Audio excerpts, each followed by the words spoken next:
Have you ever wondered why darkness must always yield to light, and light to darkness? This eternal dance between night and day isn't just a natural phenomenon. It's one of the oldest stories in Greek mythology, a tale of two primordial goddesses locked in an endless cycle that governs the rhythm of existence itself. Before there were gods on Mount Olympus, before the earth took shape from formless chaos, there was Nyx, the goddess of night. Born from chaos itself, Nyx emerged as one of the first and most powerful beings in existence. She wasn't simply darkness personified. She was the very essence of mystery, dreams, and the unknown that lurks in shadows. Ancient Greeks imagined Nyx as a figure of extraordinary beauty and terrible power. Draped in dark robes woven from the very fabric of darkness, she would spread her wings across the heavens, bringing the sweet relief of night to the world. Even Zeus, the mighty king of gods, feared to anger Nyx, such was her primordial power, dating back to the very beginning of creation. From the same primordial forces came Hemera, the personification of day. Where Nyx brought darkness, Hemera brought light and clarity. She embodied the brightness of noon, the warmth of sunlight, and the transparency of daylight hours. The Greeks saw her as a radiant figure, her presence dispelling shadows and revealing the world in all its vibrant colors. Together, these two goddesses enacted an endless cycle that would become the very heartbeat of time itself. As the ancient Greeks told it, Nyx and Hemera shared a great house at the edge of the world, but they could never dwell there together. When Nyx entered their celestial home, bringing night to the world, Hemera would depart, taking her light to the other side of the earth. When Hemera returned, Nyx would leave, maintaining their eternal dance. This perpetual exchange wasn't seen as a conflict, but rather a necessary balance. The Greeks understood that both night and day were essential for life itself. During Hemera's reign, humans would work, build, and thrive in the revealing light of day. But it was during Nyx's dominion that dreams would come, rest would restore, and the mysteries of existence could be contemplated in the velvet darkness. Nyx wasn't alone in her nocturnal realm. She was mother to a host of children who embodied various aspects of night: Hypnos, the god of sleep; Thanatos, death personified; the Waniroi, who brought dreams; and the Morai, the three fates who spun the thread of every life. Each of these beings emerged from the dark womb of night, shaping the experiences of gods and mortals alike.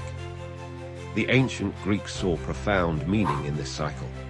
They understood that light and darkness weren't opposing forces, but complementary aspects of existence. Just as day needs night, and night needs day, they recognized that life itself is a balance of revelation and mystery, action and rest, clarity and dreams. This understanding shaped their daily lives and religious practices. Certain rituals could only be performed during the night, when Nyx's presence made the veil between worlds thinner. Others required the clear light of Hemera, when truth and transparency ruled. This cosmic dance influenced everything from farming practices to religious festivals, embedding itself deeply in Greek culture. The story of Nyx and Hemera resonates even today, reminding us of the importance of cycles and balance in our lives. In our modern world of artificial light and 24-hour activity, their tale speaks to something primal within us: the need for both activity and rest, for both illumination and shadow. Scientists now understand the biological importance of the day-night cycle, how it regulates our circadian rhythms and influences our health. Yet thousands of years ago, the Greeks captured this wisdom in their mythology, personifying these forces as goddesses locked in an eternal dance. When we witness the sun setting and the stars emerging, we're watching the same celestial ballet that inspired the ancient Greeks. Every sunset is Hemera departing. Every dawn is Nyx yielding to her counterpart. This endless cycle continues, maintaining the rhythm that has governed life since time began.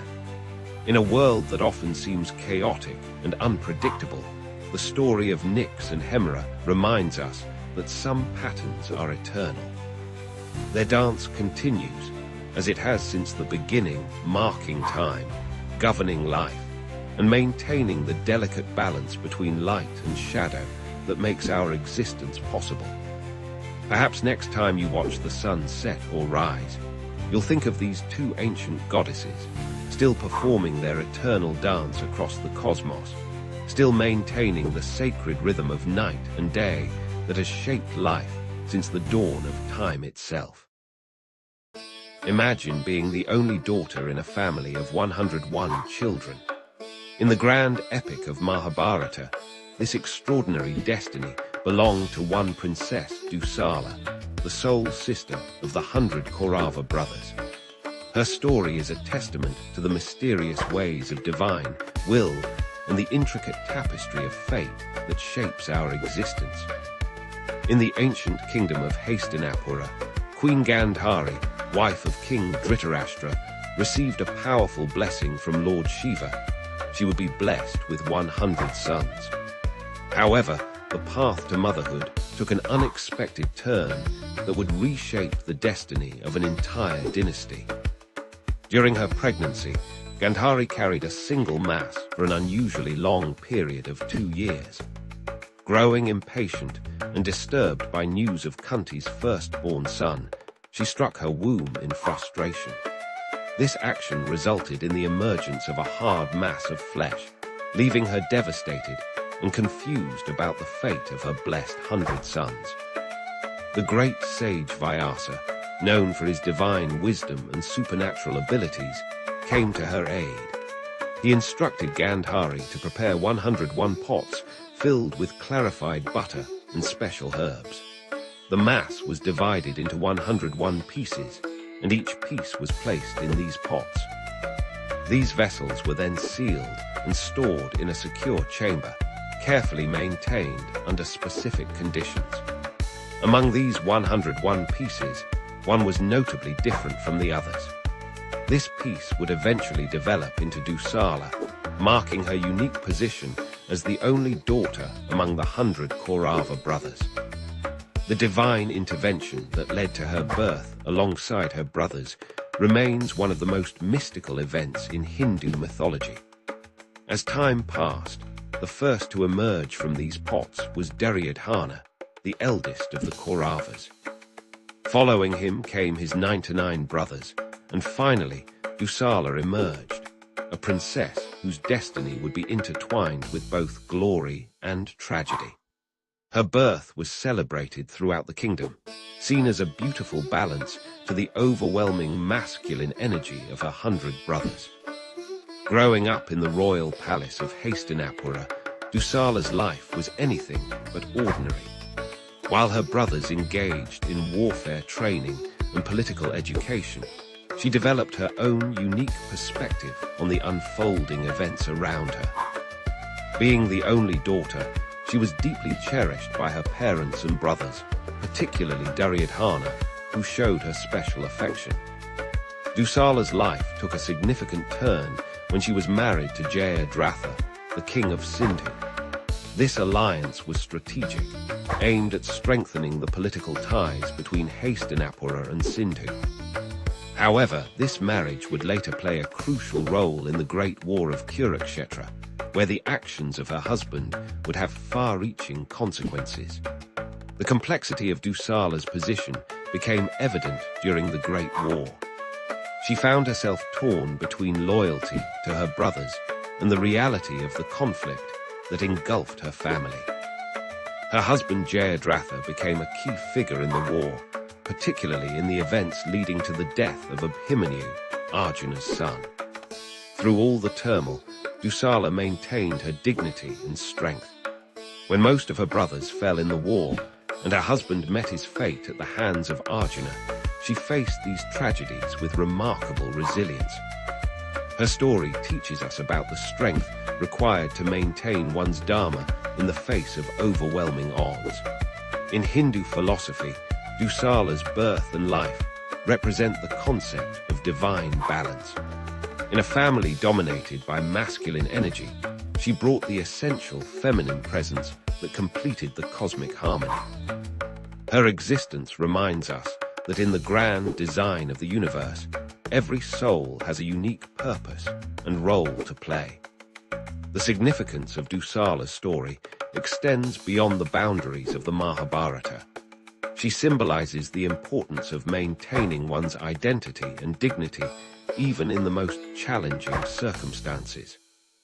Her life teaches us about the complexity of family bonds, the weight of destiny, and the strength required to navigate through the storms of life.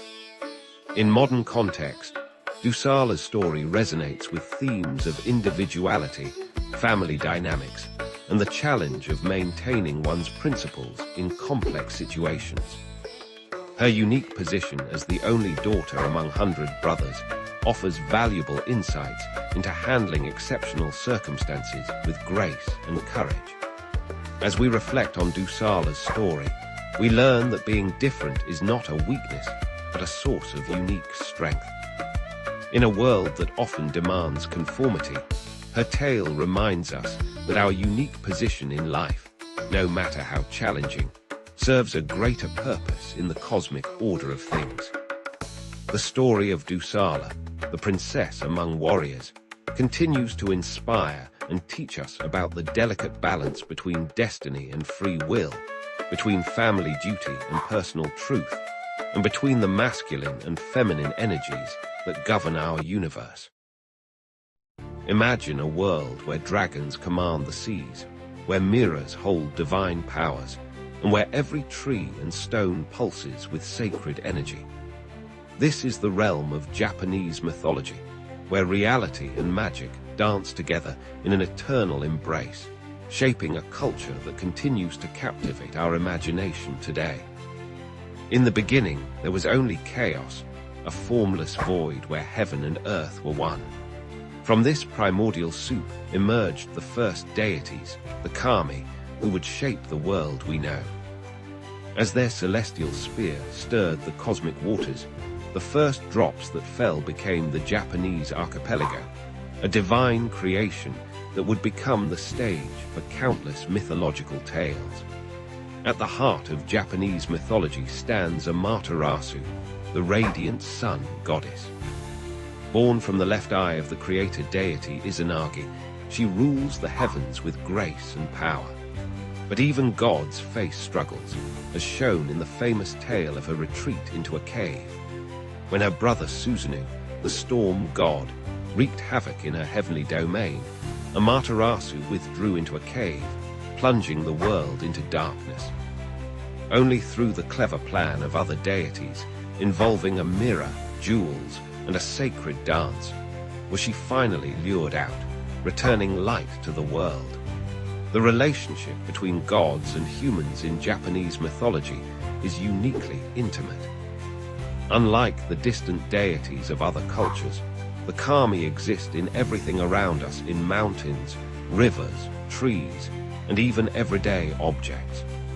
This belief system, known as Shinto, teaches that the divine is not separate from nature, but is nature itself. Every rustle of leaves could be the whisper of a forest spirit, every unexpected event the work of unseen forces.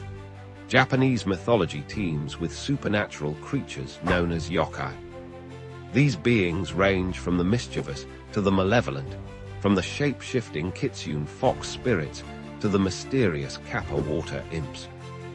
The terrifying Oni demons and the ethereal Tengu mountain spirits populate tales that have been passed down through generations, serving as both entertainment and moral instruction.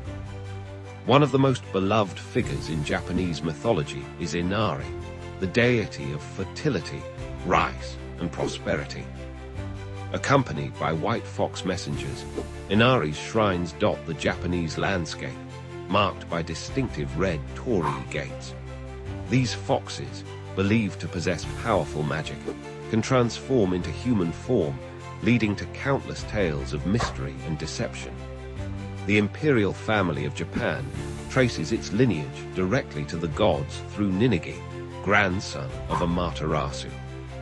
According to legend, he descended from heaven bearing 3 sacred treasures: a mirror representing wisdom, a sword symbolizing courage, and a jewel embodying benevolence. These imperial regalia remain powerful symbols in Japanese culture, connecting the present to its mythological past. Dragons hold a special place in Japanese mythology, different from their Western counterparts. Japanese dragons are wise, water-dwelling beings associated with rainfall and good fortune. The Dragon King's underwater palace, Ryugujo, features in many tales, including the famous story of Urashima Taro, who spent what seemed like days in this magical realm, only to return home to find centuries had passed. The concept of transformation runs deep in Japanese mythology.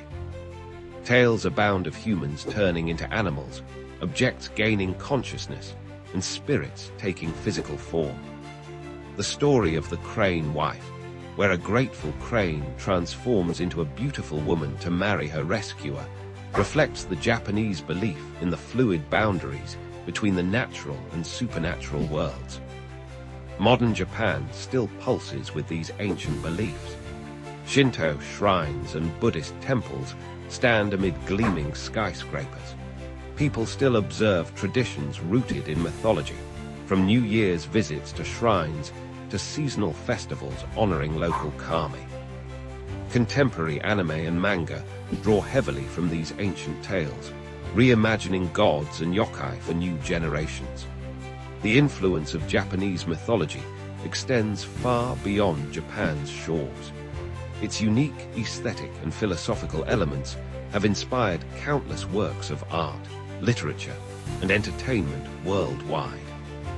The emphasis on harmony between humans and nature, the respect for unseen forces, and the belief in transformation and renewal continue to resonate in our modern world.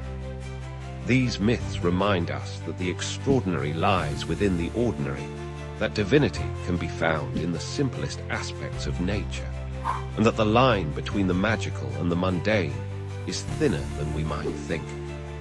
In a world increasingly dominated by technology and rationality, Japanese mythology offers an enchanting alternative perspective. One where every sunrise is the work of Amaterasu, where every unexplained occurrence might be the doing of a playful yokai, and where the sacred still dwells in the everyday world around us. Did you know that one of the most common misconceptions in mythology is thinking Thor belongs to Greek legends? While Marvel movies have made Thor a household name, this powerful god of thunder actually hails from Norse mythology, the rich tapestry of stories from ancient Scandinavia. Let's explore the true origins of this fascinating deity and discover why he's captured imaginations for over 1,000 years. Have you ever wondered what it would be like to command lightning itself, to hold the power of storms in your hands? For the ancient Norse people, one god embodied this awesome force of nature: Thor, the mighty thunderer, protector of both gods and humans alike. In the cold, harsh realms of the Norse cosmos, Thor stands as one of the most beloved and powerful of all the gods. Son of Odin, the All-Father, and Jörð, the Earth Goddess, Thor emerged as the defender of Asgard and Midgard, our earthly realm.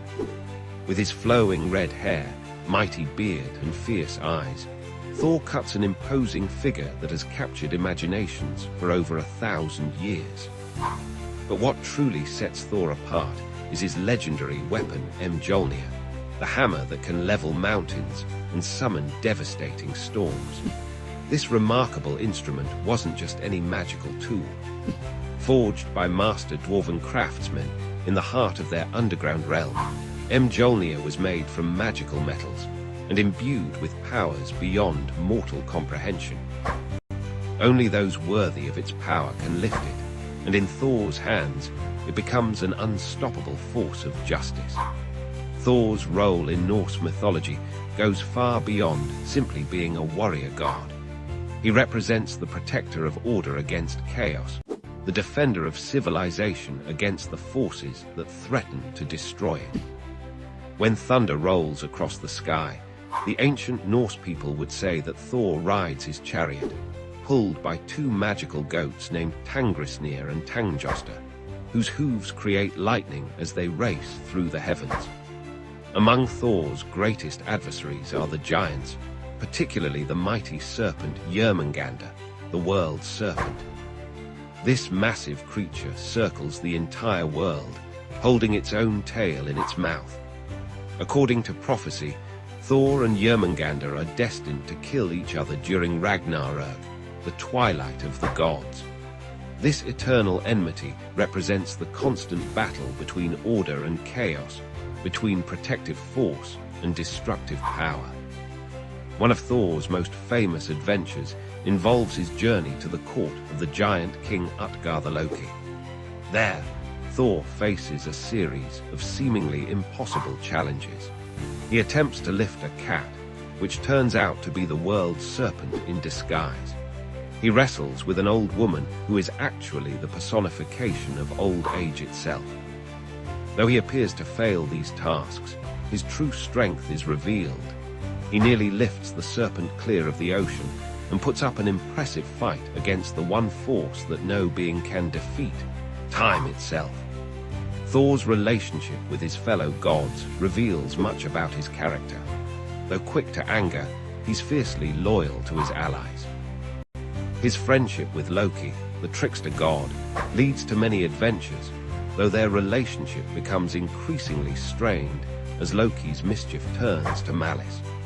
Thor's marriage to Sif, whose golden hair was once cut off by Loki, shows his capacity for love and devotion. The god of thunder is not just a warrior, he's also associated with fertility and farming. His storms bring the rain needed for crops to grow, and farmers would invoke his name for good harvests. This connection to agriculture shows Thor's role as a protector of human civilization, not just through martial strength, but through nurturing the very foundations of society. Tales of Thor's exploits often carry deep moral lessons. His adventures teach the values of courage, honor, and the importance of using strength to protect others rather than to dominate them. When Thor loses his hammer to the giant Thrym, he must humble himself and dress as a bride to retrieve it, showing that even the mightiest must sometimes set aside their pride for the greater good. Thor's influence extends far beyond the ancient Norse world. His name lives on in our modern calendar. Thursday literally means Thor's Day. His stories have inspired countless works of art, literature, and entertainment throughout the centuries. From medieval Scandinavian churches to modern comic books and blockbuster movies, Thor continues to capture our imagination. In recent decades, Thor has found new life in popular culture, though often quite different from his mythological origins. While modern interpretations may differ from the ancient tales, they still capture essential aspects of his character, the protector, the warrior who fights for justice, the god who, despite his immense power, shows great care for the mortal world. The enduring appeal of Thor lies in what he represents, the power of nature harnessed for good, the ideal of strength used in service of others, and the eternal struggle between order and chaos. In an age of environmental crisis and social upheaval, these themes resonate perhaps more strongly than ever. As we conclude our journey through the legend of Thor, remember that his stories are more than just tales of a powerful god with a magical hammer. They're reflections of human hopes and fears, of our desire for protection in an uncertain world, and of the eternal truth that true strength lies not just in the ability to strike down enemies, but in the wisdom to know when and how to use that power for the benefit of all. Have you ever wondered if love could be so powerful that it could transform a mortal into a goddess? In ancient Greece, They told a tale that proved exactly that, the extraordinary story of Psyche and Cupid, where mortal beauty dared to challenge divine law, and love conquered all obstacles in its path. In a distant Greek kingdom, there lived a princess named Psyche, whose beauty was so breathtaking that people began worshipping her instead of Venus, the goddess of love and beauty. Mortals abandoned Venus's temples, leaving them covered in dust, while they flocked to catch a glimpse of Psyche's radiant face. Yet despite her divine-like appearance, Psyche felt desperately alone. No mortal man dared to court someone so beautiful they thought she must be a goddess.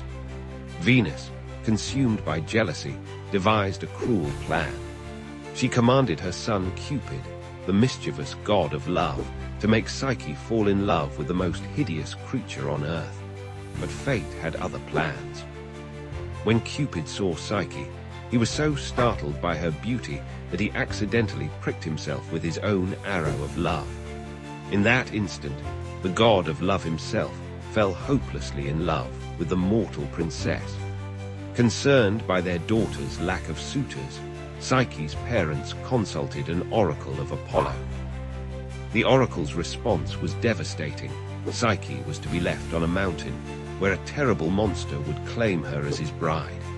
With heavy hearts, they followed the oracle's command. But instead of a monster, the gentle west wind carried Psyche to a magnificent palace floating among the clouds. In this magical palace, invisible servants attended to Psyche's every need, and each night, in complete darkness, her mysterious husband would visit her. He made one condition: she must never attempt to see his face. For a time, Psyche lived in perfect happiness, though she longed to know the identity of her loving husband. But happiness rarely stays unchallenged. Psyche's jealous sisters visited and planted seeds of doubt in her mind. They convinced her that her unseen husband must be the prophesied monster, plotting to devour her. One fateful night, consumed by curiosity and fear, Psyche lit a lamp while her husband slept. There she saw not a monster, but the breathtakingly beautiful god of love himself. In her surprise, Psyche's hand trembled, and a drop of hot oil fell on Cupid's shoulder. He awoke, and in his pain and betrayal, flew away, leaving Psyche alone in the now empty palace. The magical servants vanished, and the beautiful home crumbled to dust around her. But Psyche refused to accept defeat. If love could transform a god into a gentle husband, perhaps it could transform a mortal into someone worthy of divine love. Thus began Psyche's impossible quest to win back Cupid's love. Venus, still burning with jealousy, set 4 seemingly impossible tasks for the mortal girl. First, she had to sort a massive pile of mixed grains before sunset. Tiny ants, moved by her dedication, came to her aid. Next, she had to gather golden wool from violent, deadly sheep.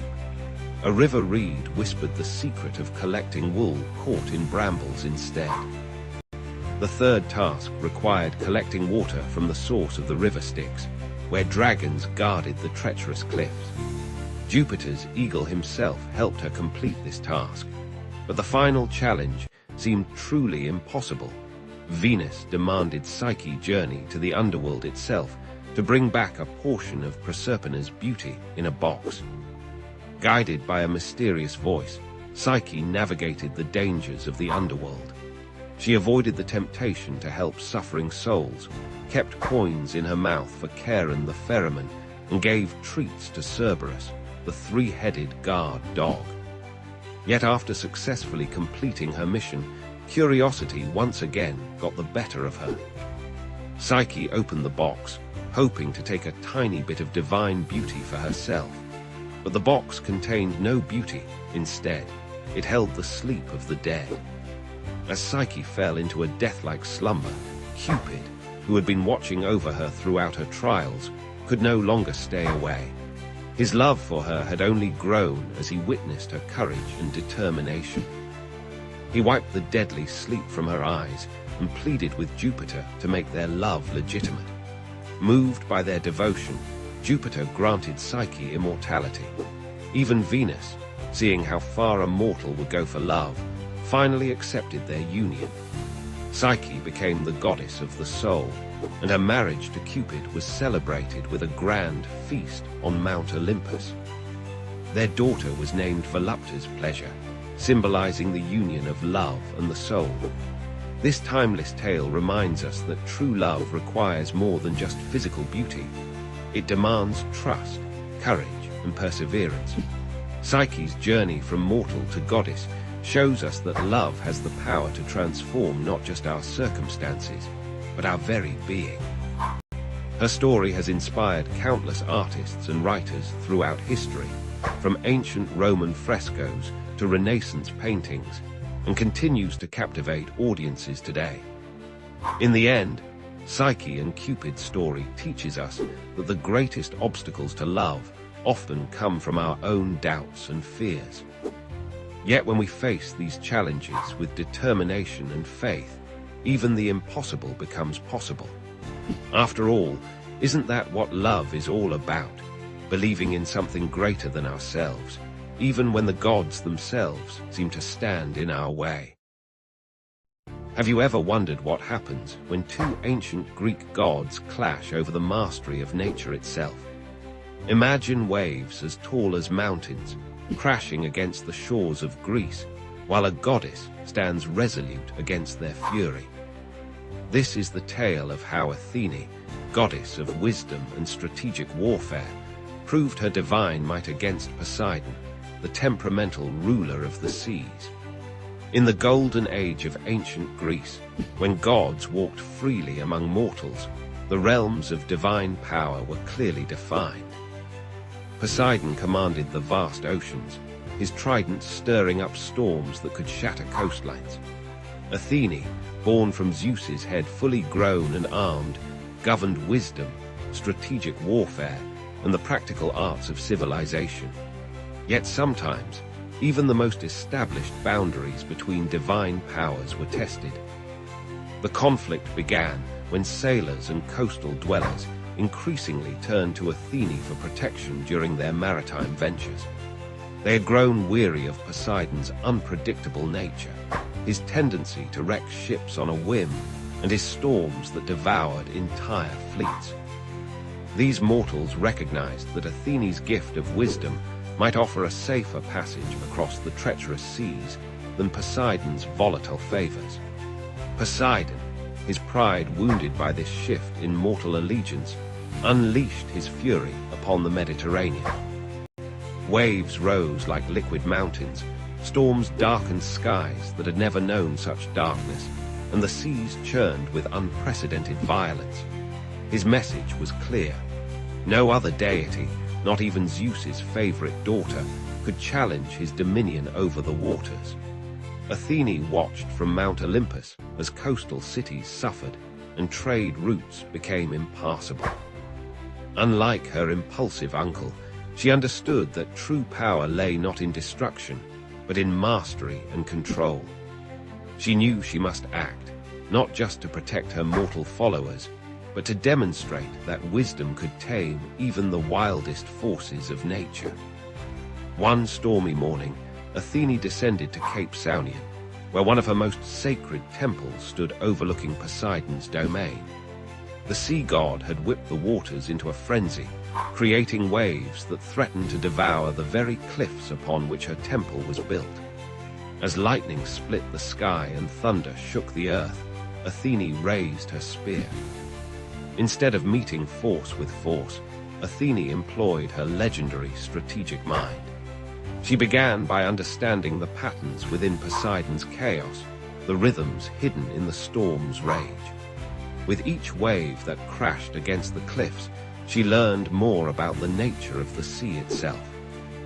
This was not just a battle of power, but a lesson in the superiority of wisdom over raw strength. Drawing upon her divine knowledge, Athene started to impose order upon chaos. She moved her spear in precise patterns, each gesture calculated to affect the water's movement. Gradually, the massive waves began to respond to her influence. Where Poseidon created turbulence, Athene introduced harmony. The water's surface, which had been a violent maelstrom moments before, slowly transformed into organized patterns. Poseidon, sensing the change in his domain, emerged from the depths in a chariot pulled by magnificent hippocampi. His expression betrayed both anger and disbelief as he watched Athene tame his wild seas. He raised his trident, attempting to reassert his dominion, but found that Athene's calculated influence could not be easily undone. The goddess demonstrated that true mastery comes not from the ability to create chaos, but from the wisdom to understand and guide natural forces. Under her influence, the waves began to dance in rhythmic patterns, creating a display of both power and beauty. Ships that had been tossing helplessly in the storm found themselves guided safely to harbor by these newly organized currents. This display of divine wisdom over brute force drew the attention of the other Olympians. Zeus himself appeared in the storm clouds above, observing the contest between his daughter and his brother. Even he had not expected Athene to demonstrate such masterful control over another god's domain. Poseidon, though his pride was wounded, could not deny the elegance of Athene's solution. She had not sought to strip him of his power over the seas, but had instead shown how wisdom could work in harmony with natural forces. This lesson resonated deeply with the ancient Greeks, who saw in it a reflection of their own struggles to build civilization in harmony with nature's power. The aftermath of this divine demonstration changed how mortals viewed their relationship with the sea. They learned that respect for Poseidon's power, combined with Athene's wisdom, offered the best protection during maritime ventures. Sailors began to pray to both deities, seeking Poseidon's favor for calm waters, while asking Athene for the wisdom to navigate them safely. This story, passed down through generations, teaches us that true power lies not in the ability to destroy, but in the wisdom to understand and guide. It reminds us that even the most turbulent forces in our lives can be mastered through knowledge, strategy, and patient understanding. Just as Athene proved that wisdom could calm the mightiest waves, we too can face our challenges not with brute force, but with thoughtful determination and strategic thinking.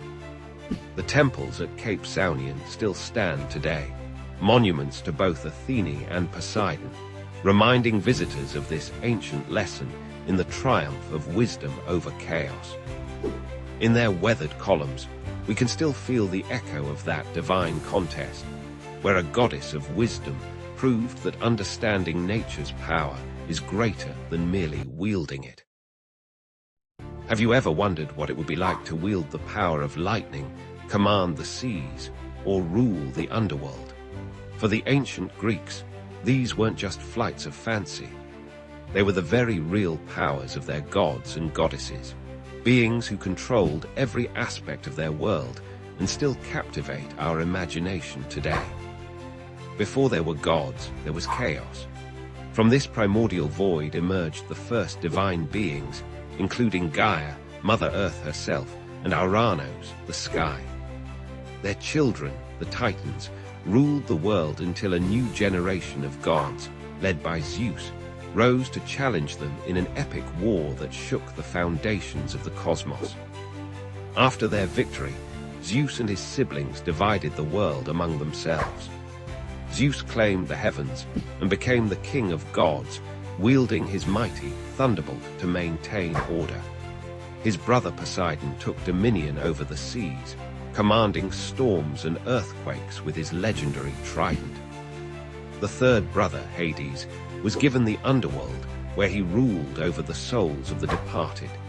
But the Olympian pantheon was far more than just these three powerful brothers.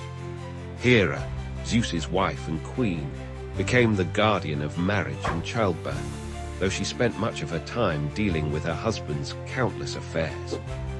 Athene, who sprang fully grown from Zeus's head, embodied wisdom and strategic warfare, becoming the patron goddess of Athens and a champion of heroes. Apollo and Artemis, the divine twins, brought light and darkness to the world. Apollo drove the sun chariot across the sky and presided over music, prophecy, and healing. His sister Artemis, the skilled huntress, protected the wilderness and its creatures while racing through forests with her silver bow. Aphrodite, born from the sea foam, wielded power perhaps greater than any weapon, love itself. Her beauty sparked wars and toppled kingdoms, while her son Eros shot golden arrows that made even the mighty Zeus fall helplessly in love with mortals. Ares, the god of war, reveled in battle and bloodshed, while Hephaestus, the divine craftsman, created wonders in his volcanic forge, including Zeus's thunderbolts and Achilles' famous armor. Hermes, the swift messenger of the gods, guided travelers and souls alike with his winged sandals, while also moonlighting as the patron of merchants and thieves. These gods were far from perfect. They displayed very human flaws: jealousy, pride, anger, and desire. Zeus's numerous affairs drove Hera to fits of vengeful rage. Apollo's pride led him to flay alive a satyr who dared challenge him to a musical contest. Aphrodite's vanity sparked the Trojan War when she claimed to be the most beautiful goddess. The gods frequently meddled in human affairs, sometimes helping, sometimes hindering. They blessed their favorites with extraordinary gifts and cursed their enemies with terrible fates. Athene guided Odysseus home from Troy, while Poseidon tried to destroy him. Apollo granted Cassandra the gift of prophecy, but cursed her so no one would believe her predictions. Their temples dotted the ancient landscape, from the magnificent Parthenon in Athens to the Oracle of Delphi, where Apollo's priestess delivered mysterious prophecies. People offered sacrifices, held festivals, and competed in athletic games to honor these divine beings, believing their favor could mean the difference between prosperity and ruin. The influence of these gods extends far beyond ancient Greece. Their stories have inspired countless works of art, from Renaissance paintings to modern novels and blockbuster movies. Their names grace our planets, chemical elements, and spacecraft. Their symbols and attributes still appear in corporate logos and government seals. But perhaps most importantly, these gods and goddesses represent timeless aspects of human nature and experience.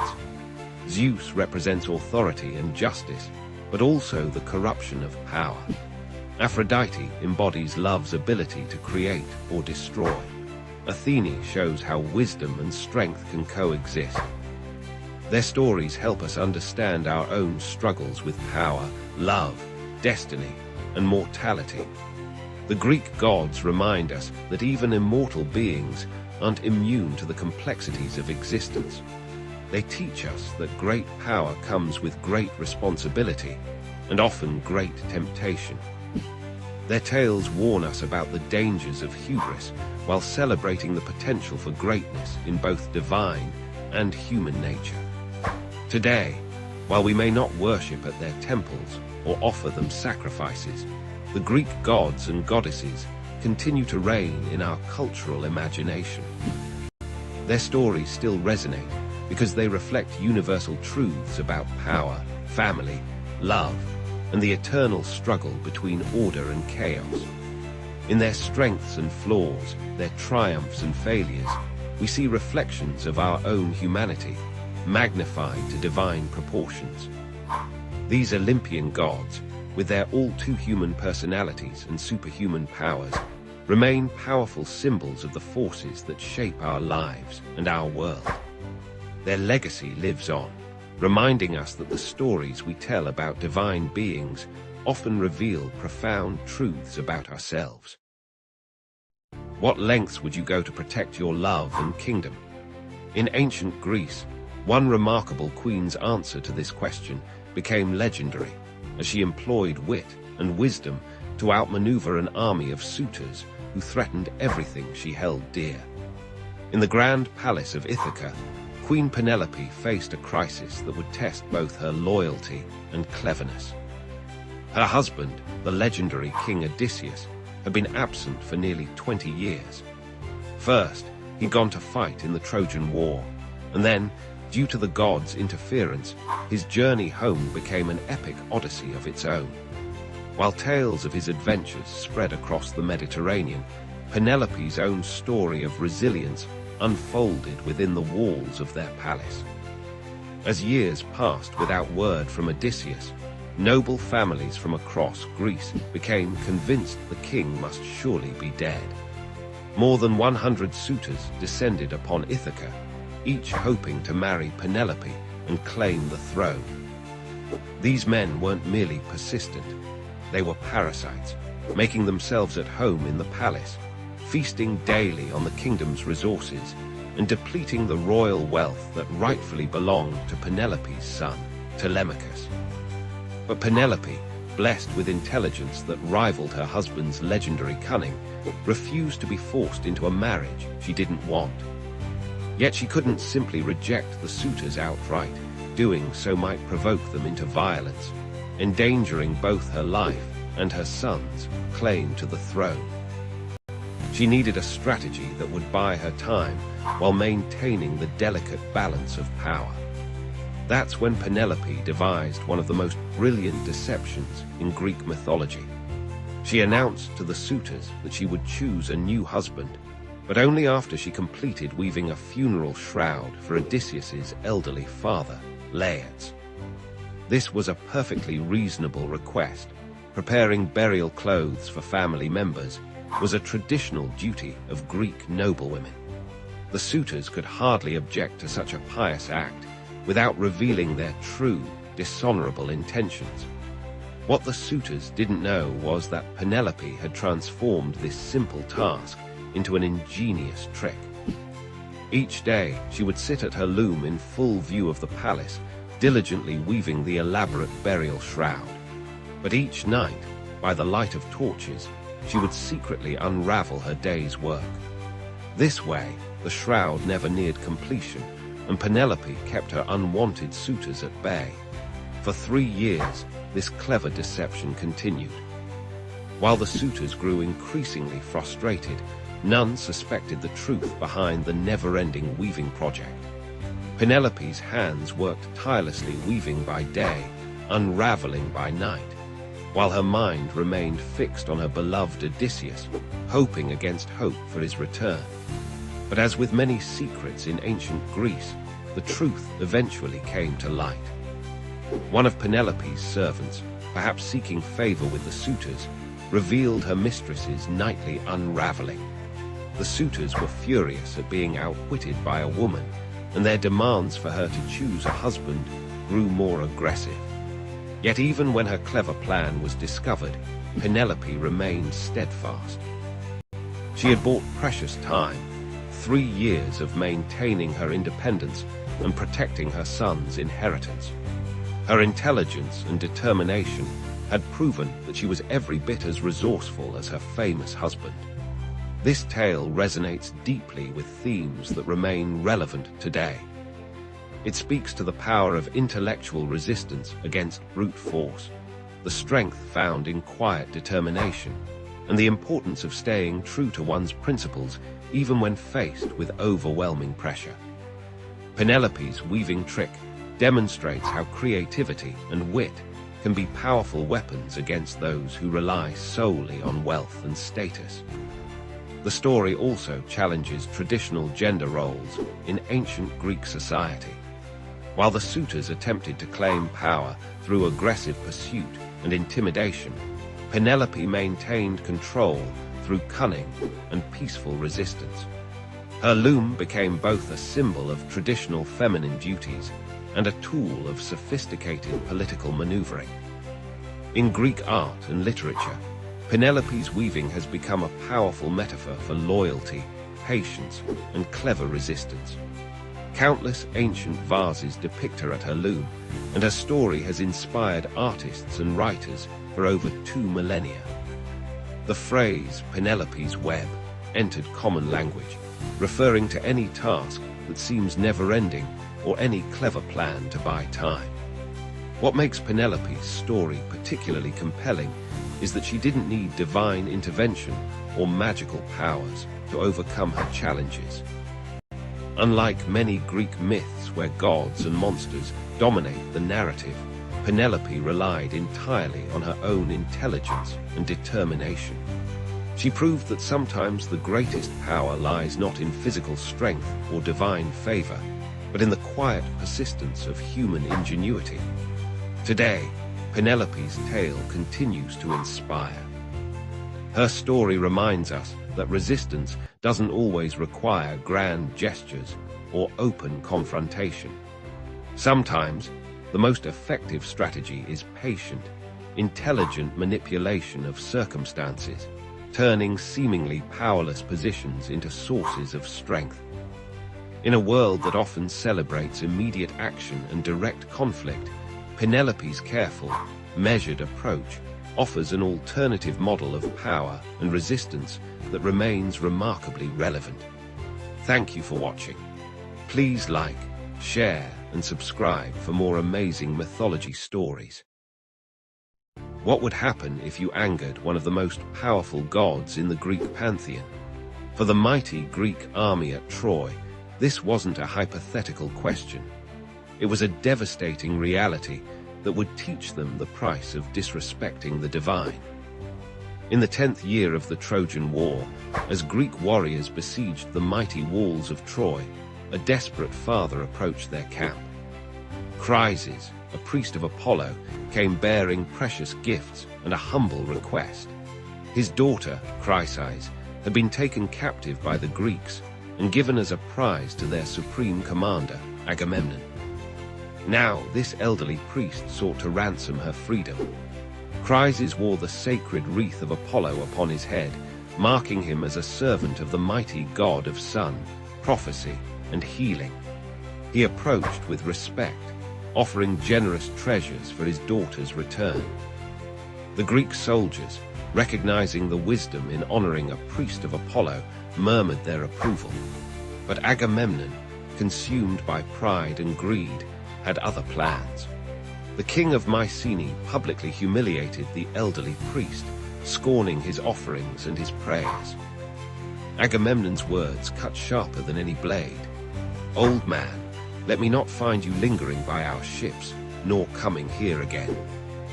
Your daughter is mine, and she will grow old in my house, far from her homeland, weaving at my loom and sharing my bed." As Chryses trudged away along the shore, his heart heavy with grief and shame, he raised his hands to Apollo, his divine patron. His prayer would set in motion a chain of events that would devastate the Greek army. "Hear me, Lord of the silver bow, protector of cries. If I have ever pleased you with burnt offerings or holy rites, grant my prayer. Let your arrows rain down upon the Greeks and make them pay for my tears." High on Mount Olympus, Apollo heard his priest's desperate plea.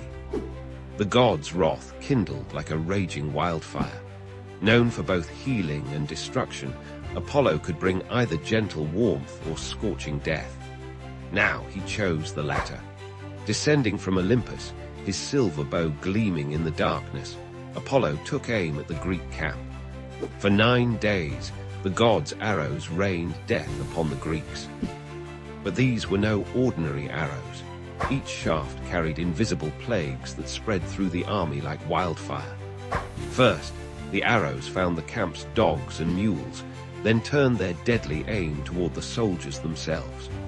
Funeral pyres burned day and night, their smoke rising thick and black against the Mediterranean sky.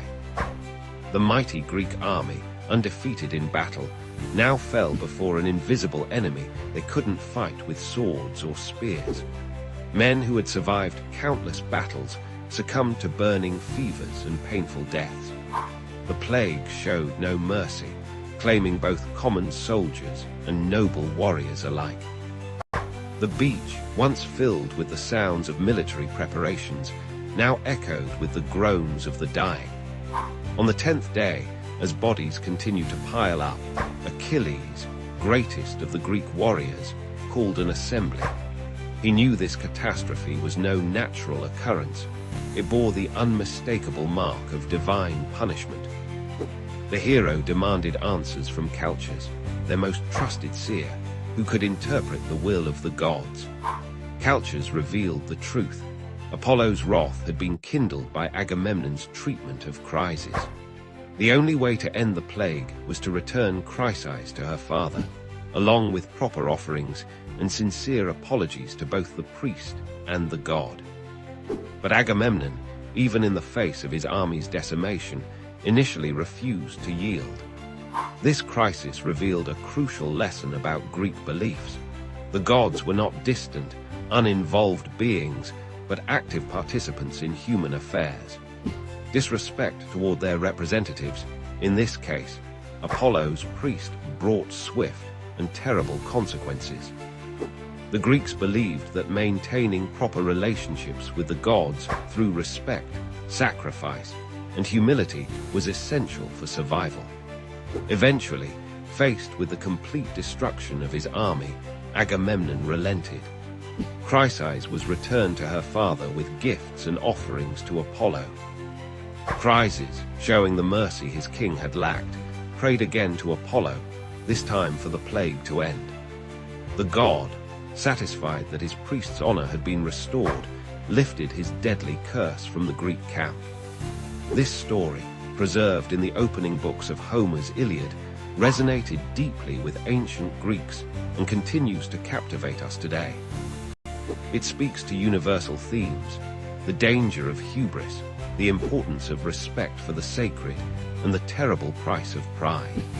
It reminds us that even the mightiest can be brought low when they forget their place in the cosmic order. The tale of Apollo's plague arrows has influenced countless works of art and literature throughout history. From Renaissance paintings depicting Apollo with his silver bow, to modern retellings that draw parallels with contemporary epidemics, this myth continues to remind us of the complex relationship between divine power and human responsibility.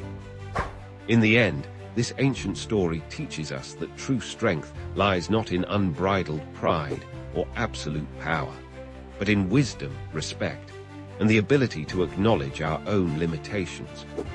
The arrows of Apollo serve as an eternal warning about the consequences of crossing the divine, a lesson written in suffering and sealed with celestial fire. Have you ever wondered why pride comes before a fall? In the ancient wisdom of India, countless stories warn us about the dangers of overconfidence, but perhaps none quite as memorable as this tale from the Panchatantra about a jackal who thought he was invincible. Long ago, in a dense forest where wisdom whispered through ancient trees, there lived a clever jackal named Shandarava.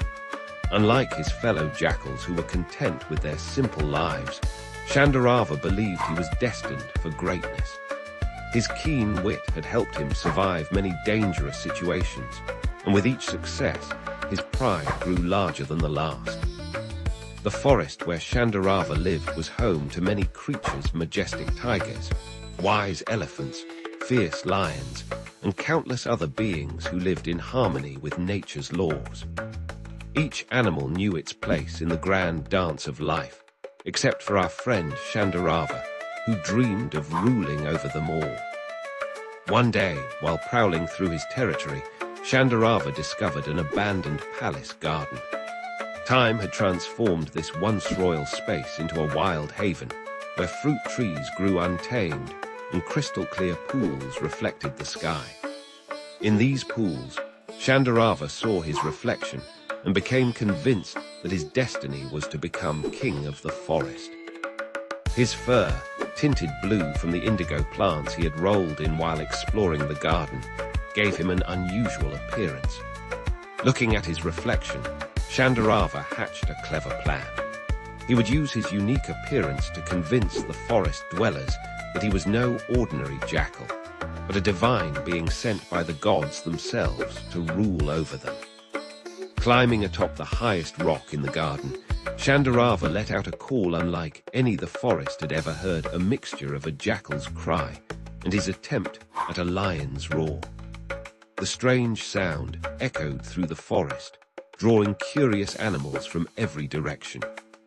They gathered around the blue-tinted jackal, wondering what manner of creature had arrived in their midst. With practiced grace, Shandarava addressed the assembled animals. "Dear forest dwellers," he proclaimed, "I have been sent by Lord Indra himself to be your king. Notice my divine blue color, proof of my celestial origin. Under my rule, this forest will know peace and prosperity unlike ever before." The animals, impressed by his unusual appearance and confident manner, began to whisper among themselves. Many were convinced by his grand claims. After all, they had never seen a blue jackal before. Perhaps he truly was a divine messenger. Even the mighty tigers and lions, typically skeptical of such claims, were swayed by Shandarava's commanding presence and eloquent speech. And so began Shandarava's reign as king of the forest. He appointed lions and tigers as his ministers, bears as palace guards, and elephants as his royal carriers. Every day, the animals would bring him the choicest foods and treat him with the utmost respect. Shandarava lived in luxury, forgetting his humble origins as he became more and more convinced of his own magnificence. But fate has a way of humbling those who rise too high on the wings of deception. One evening, as Shandarava sat upon his throne of stones, he heard a familiar sound in the distance, the howling of a pack of jackals. Something stirred deep within him, an primal urge he couldn't resist. Before he could stop himself, Shandarava lifted his head and responded with the natural cry of his species, a long, wavering howl that revealed his true identity to all. The forest fell silent as the truth dawned upon every animal present. The bears, tigers, and lions exchanged knowing looks, their eyes narrowing with anger at having been deceived. The spell was broken. No longer did they see a divine ruler before them, but a common jackal who had dared to rise above his station through trickery. The very animals who had once served him now turned against him, their respect transformed into fury at his deception. Shandarava fled into the night, pursued by the angry creatures he had fooled. His blue color, now fading from the rains, could no longer protect him. He ran until his legs could carry him no further, finally seeking refuge in a forgotten corner of the forest, far from his former kingdom. Alone in his exile, Shandarava learned the harsh wisdom that the Panchatantra teaches us, that true greatness comes not from pretense or pride, but from accepting who we are and living with honesty and humility. His tale reminds us that while cleverness might win temporary success, truth ultimately prevails. This ancient story speaks to us even today, warning against the dangers of excessive pride and the foolishness of pretending to be something we're not. It teaches us that genuine respect cannot be gained through deception, and that our true nature will always reveal itself in the end. In the grand tradition of the Panchatantra, this tale carries layers of wisdom. It shows us how pride can blind us to our limitations, how deception, though initially successful, carries the seeds of its own destruction, and how the universe has a way of restoring natural balance. Remember Shandarava's story when you're tempted to present yourself as something you're not, or when pride begins to cloud your judgment. For in the end, it's better to be an honest jackal than a false king, better to live in truth than rule through lies. Have you ever wondered if trying to avoid your destiny actually leads you straight toward it? In ancient Greece, this paradox wasn't just a philosophical question. It was the heart of countless tragic tales that still resonate with us today. None captures this irony better than the story of Catreus, king of Crete, whose desperate attempt to escape his fate became the very path to fulfilling it. In the sun-drenched palace of Knossos, where the legendary Minotaur once roamed, lived Catreus, the wealthy and powerful king of Crete. As son of Minos, the great lawgiver and grandson of Zeus himself, Catreus seemed blessed by the gods. His kingdom prospered, his children were beautiful, and his name commanded respect throughout the Mediterranean. But in the world of Greek mythology, such fortune often preceded the cruelest twists of fate. One fateful day, Catreus sought the counsel of an oracle, as was common among Greek rulers. The prophecy he received shattered his world. He would meet his death at the hands of one of his own children. In an instant, his blessed life transformed into a nightmare, and the father's heart within him broke at the thought of his own offspring becoming his murderer. Rather than accept this dire prophecy, Catreus decided to fight against fate itself.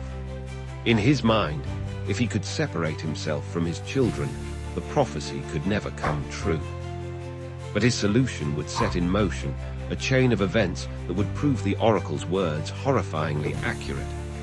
Catreus had 4 children: Aero, Clymene, Apamosine, and Allthemenes. Each one would play a part in this tragic tale, but it was his son Allthemenes who would ultimately fulfill the prophecy. Upon learning of the oracle's words, Allthemenes, along with his sister Apamosine, voluntarily left Crete for Rhodes, determined to protect their father by putting as much distance between them as possible. Meanwhile, Catreus arranged for his daughter Aero to be sent to distant Argos, where she would later become entangled in another famous tragedy, the curse of the house of Atreus. His other daughter, Clymene, was married off to Nauplius, a renowned navigator. Through these arrangements, Catreus believed he had outsmarted fate itself. His children were scattered across the Greek world, far from Crete and far from any possibility of fulfilling the prophecy. Years passed, and Catreus grew old. The weight of loneliness and separation from his beloved children bore heavily upon him. In his twilight years, he yearned to see his son Allthemenes one last time. Perhaps, he thought, enough time had passed to make the prophecy void.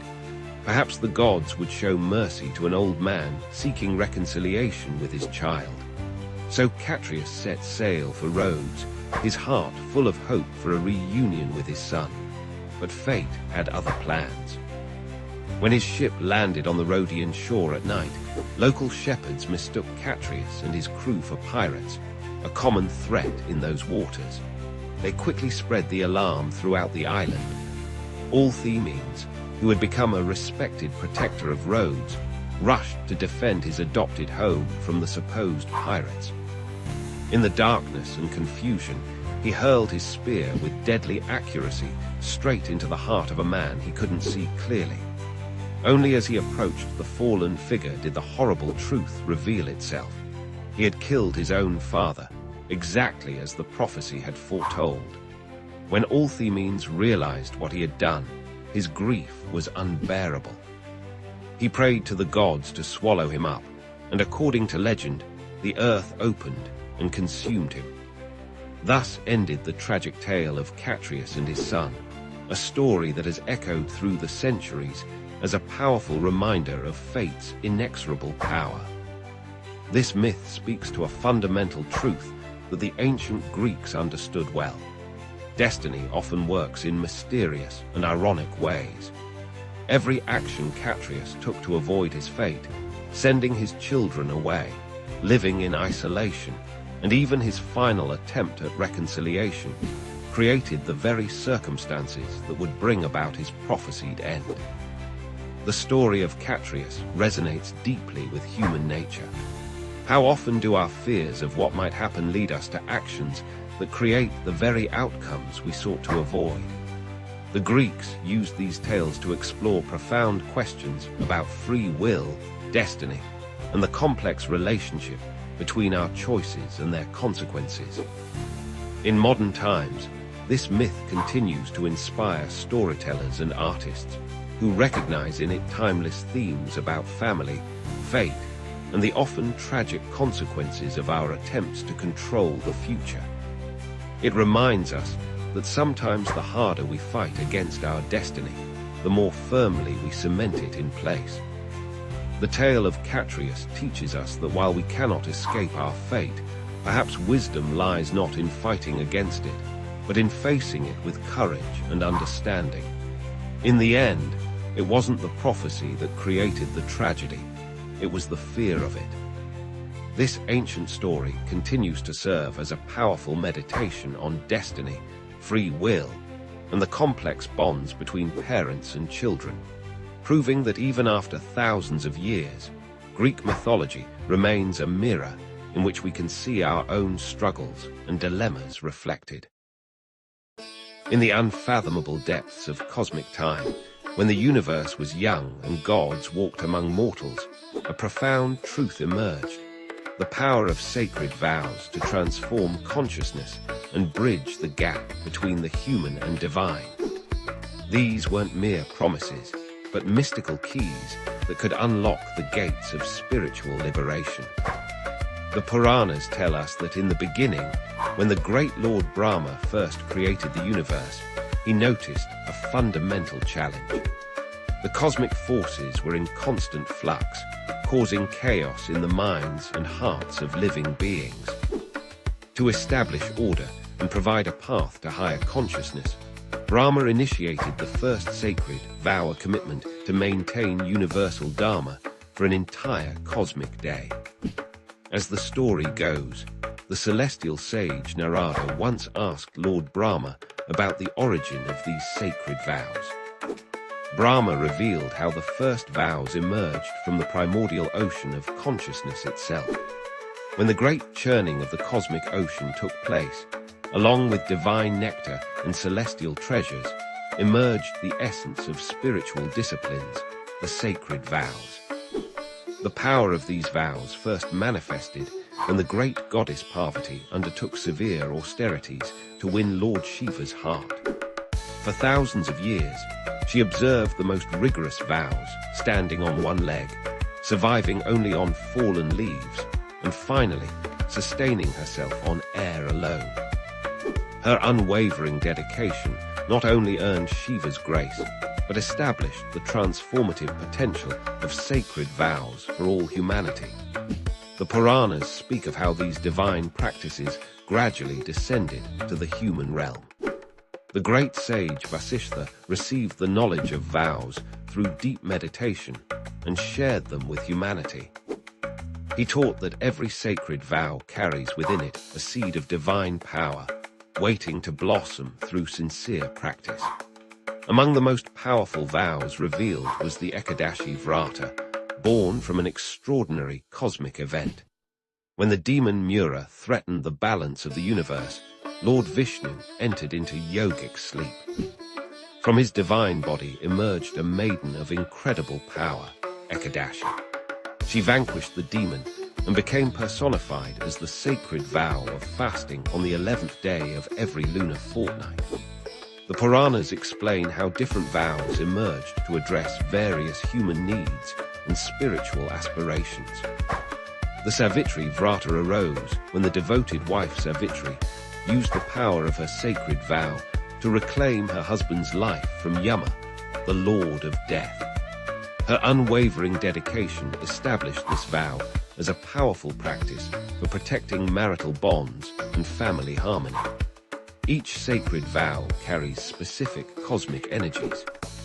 The Puranas describe how the Solar Somvar Vrata, dedicated to Lord Shiva, aligns the practitioner with lunar energies and the divine consciousness of Shiva himself.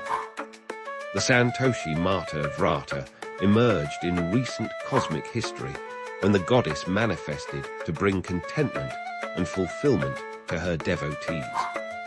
These sacred vows aren't just religious observances, they're cosmic technologies for transformation. The Puranas explain how each vow creates specific vibrations in the universe, establishing a direct connection between the practitioner and the divine forces they invoke. When observed with pure intention and understanding, These vows have the power to override karmic patterns and accelerate spiritual evolution.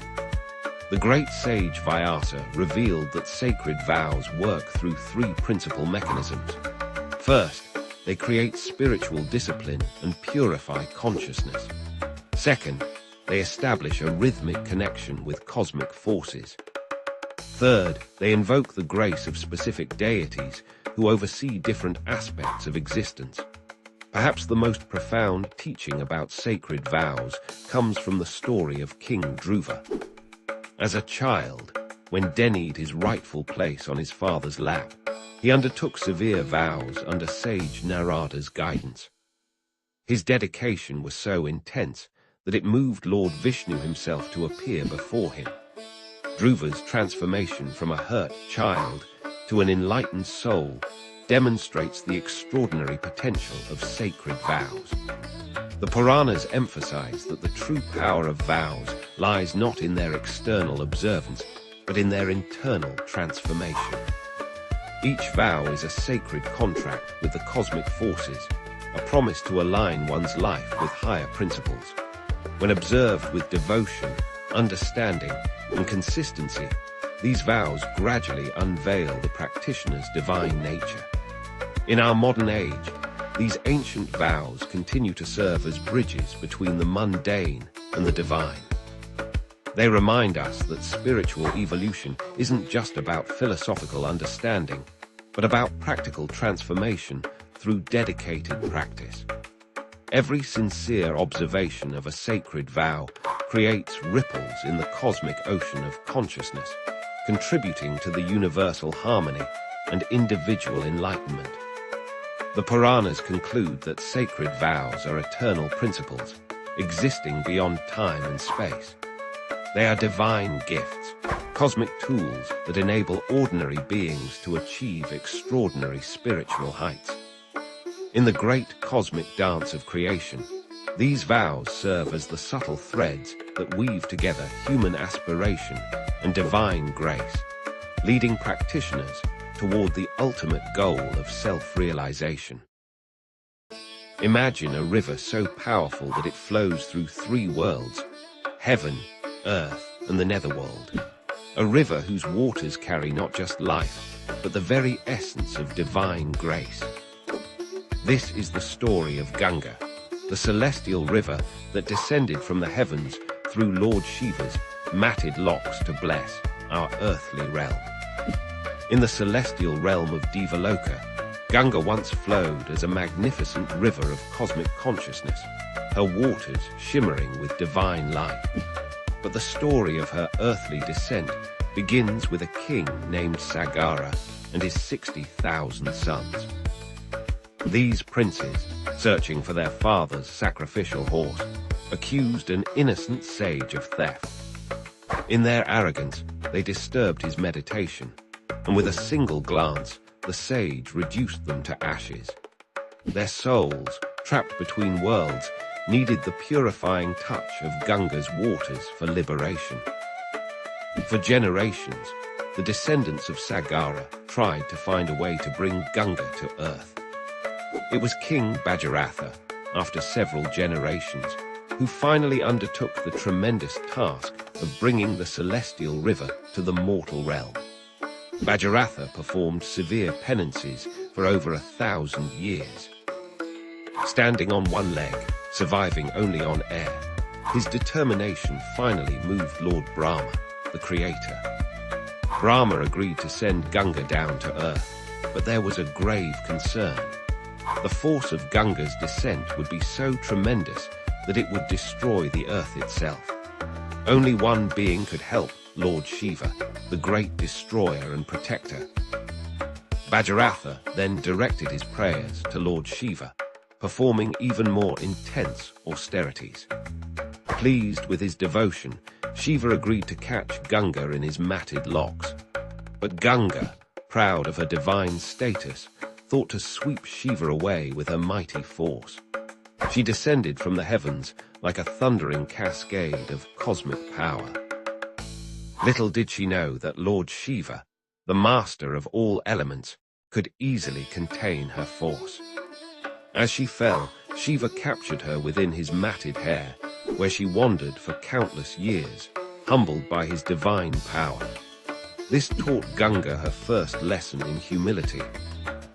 The once proud river learned that even divine beings must approach the earth with grace and measured force.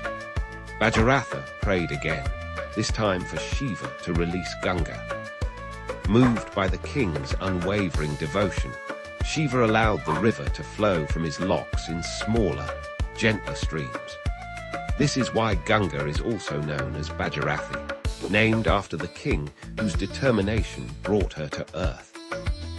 As Ganga descended, she split into 7 streams. The main stream followed Bhagiratha as he led the way on his chariot to the place where his ancestors' ashes lay. Along her course, Ganga purified everything she touched. Sacred cities sprang up on her banks, and her waters brought life to barren lands. When she finally reached the ashes of Sagara's sons, her divine waters liberated their souls, granting them moksha, or spiritual liberation. This exemplifies one of the deepest truths in Hindu philosophy, that divine grace, combined with sincere effort and devotion, can overcome even the most formidable obstacles. Today, the Ganges River continues to flow as a living embodiment of divine grace. Her waters are considered sacred, capable of washing away sins and purifying both body and soul. Millions of devotees take holy dips in her waters, believing in their transformative power. The river's journey from heaven to earth through Shiva's locks symbolizes the descent of divine wisdom into human consciousness. The story of Ganga teaches us profound lessons about pride, perseverance, and the power of devotion. Through Bhagiratha's determination, we learn that no goal is impossible when pursued with unwavering faith. Through Ganga's humbling by Shiva, we understand that even the mightiest must learn humility. And through the river's final act of liberation, we see how divine grace works in harmony with human effort to achieve the impossible. This sacred river reminds us that divinity flows through every aspect of creation, connecting heaven and earth, the spiritual and the material. Just as Ganga's waters flow eternally, the stream of divine consciousness continues to bless and purify all who approach with sincere hearts. The next time you hear the gentle flow of water or witness a mighty river in its course, remember the celestial Ganga, who chose to descend to our world, caught and tempered by Shiva's grace, brought to earth by a devotee's determination, forever flowing as a bridge between the divine and human realms. What if the entire universe was actually dancing, not just metaphorically, but literally pulsing with the rhythm of creation and destruction? In Hindu mythology, this cosmic dance is performed by one of the most enigmatic deities, Lord Shiva, the destroyer of ignorance and the harbinger of transformation. Shiva exists beyond time itself, dwelling in the snow-capped peaks of Mount Kailash in the Himalayas. He is part of the divine trinity, along with Brahma the creator and Vishnu the preserver. While Brahma creates and Vishnu maintains, Shiva dissolves not just the physical universe, but also the ego, ignorance, and attachments that bind human consciousness. Picture Shiva in his most iconic form as Nataraja, the cosmic dancer.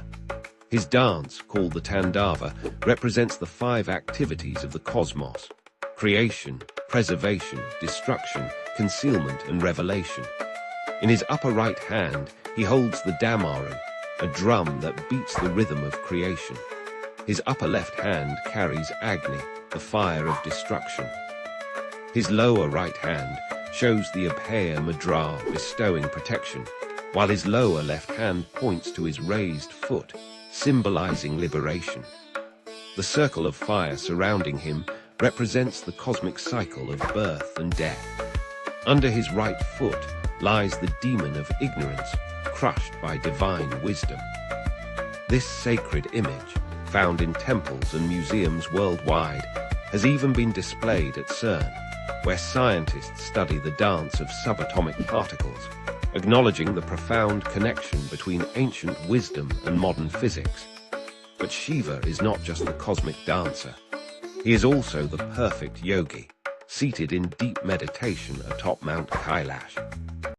His body smeared with ash, wearing a tiger skin, with the crescent moon adorning his matted locks.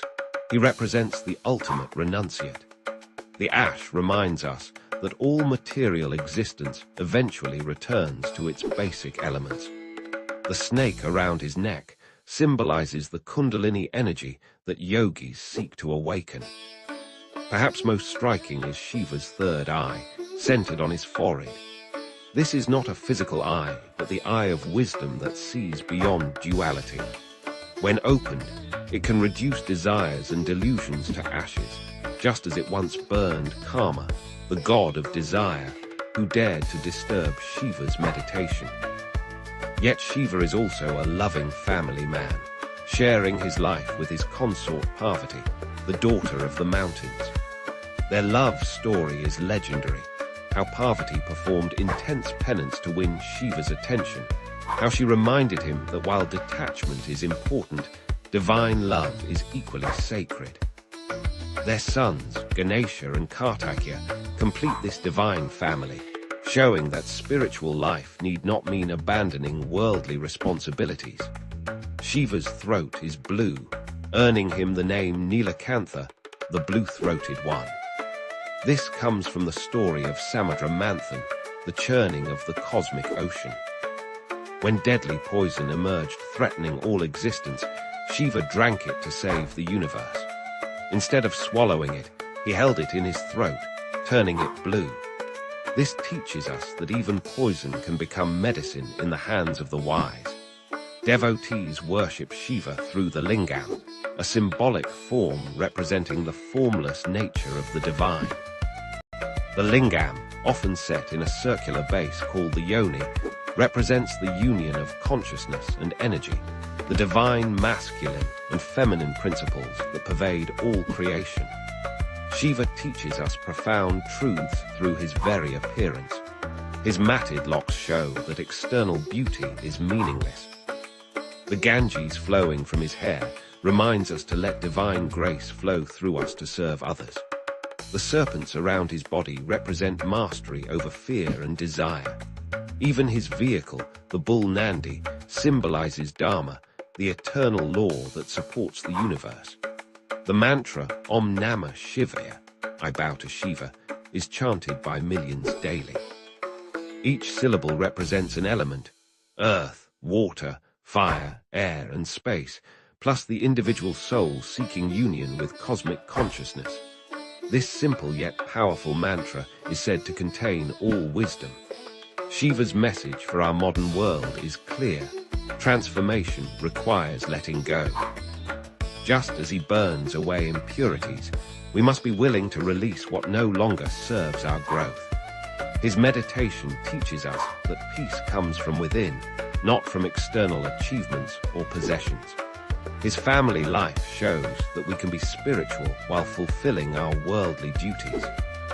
In essence, Shiva represents the supreme paradox: the destroyer who is supremely compassionate, the ascetic who is the perfect lover, the fierce deity who is the most easily pleased.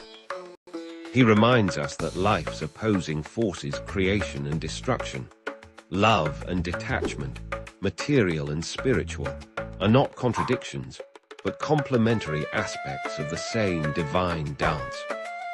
As we face personal and global transformations today, Shiva's eternal dance continues, inviting us to find rhythm in chaos, wisdom in destruction, and ultimately, liberation in letting go. For in Shiva's dance lies the secret of the universe. Eternal change is the only constant, and in accepting this truth lies our freedom. Imagine a world where even gods must fight for recognition. This is the story of Manasa, the snake goddess who challenged the very foundations of divine hierarchy. In the celestial realms of Hindu mythology, where deities reigned supreme and cosmic battles shaped the universe, there existed a goddess unlike any other. Manasa, the serpent deity, born from the mind of the great sage Kashyapa, was destined for an extraordinary journey. Manasa's birth was no ordinary event.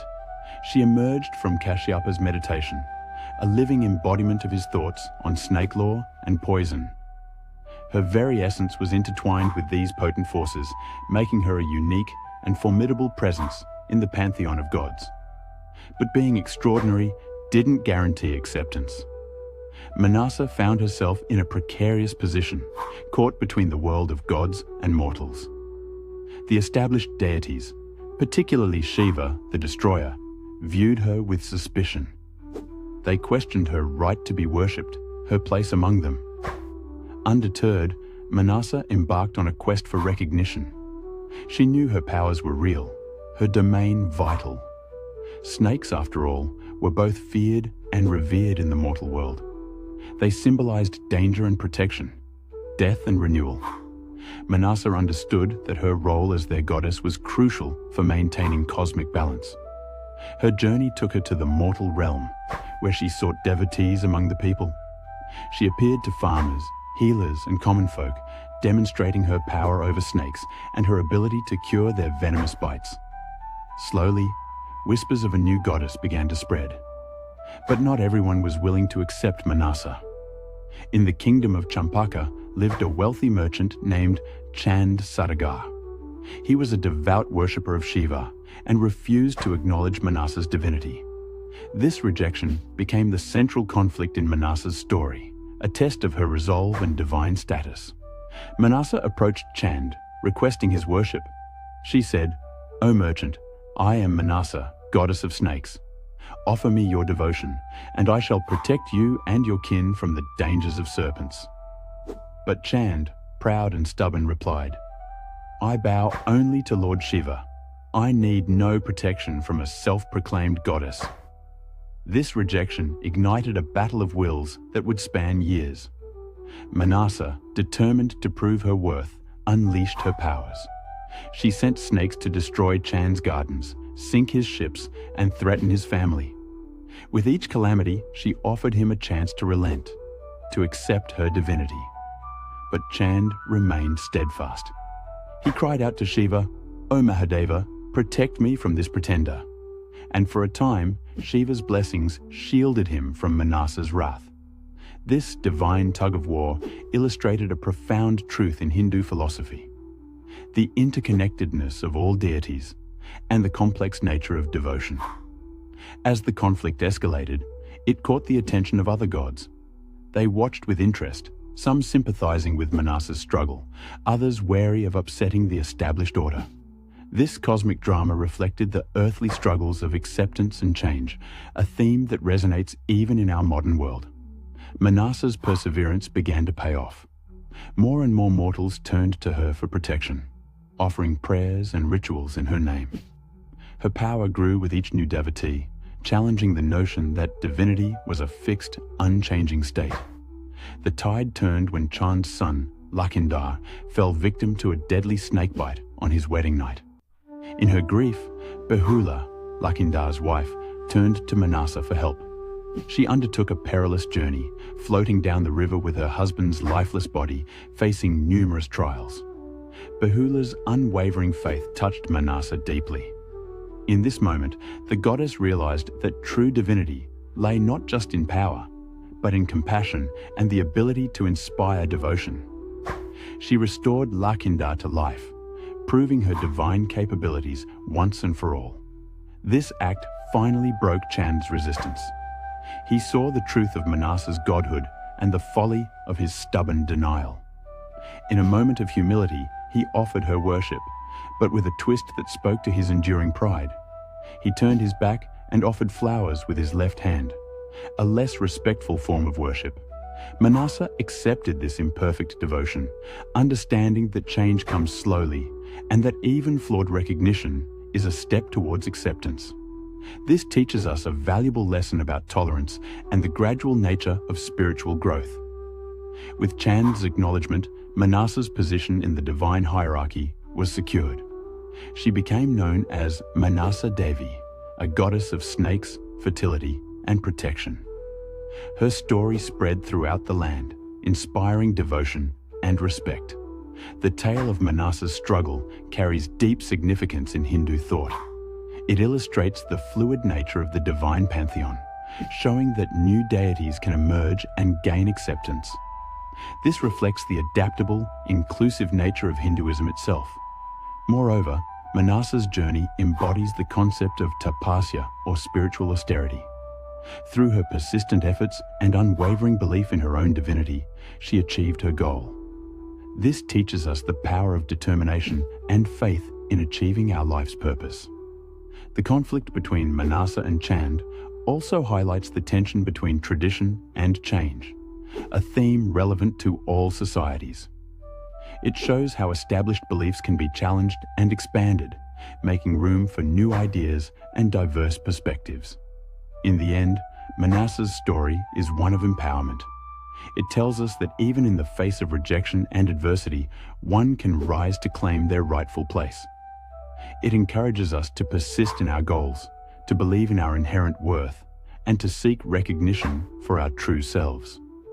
As we reflect on this ancient tale, we can draw parallels to our modern struggles for acceptance and recognition. Like Manasa, we too may face skepticism and rejection in our pursuits. But her story reminds us that with perseverance, compassion, and unwavering faith in ourselves, we can overcome any obstacle. The story of Manasa, the snake goddess, continues to slither through the consciousness of millions, reminding us of the power of belief, the importance of acceptance, and the ever-evolving nature of spirituality. In her journey from obscurity to divinity, we find a timeless tale of triumph that still holds meaning in our rapidly changing world. What if a single touch could transform stone into life?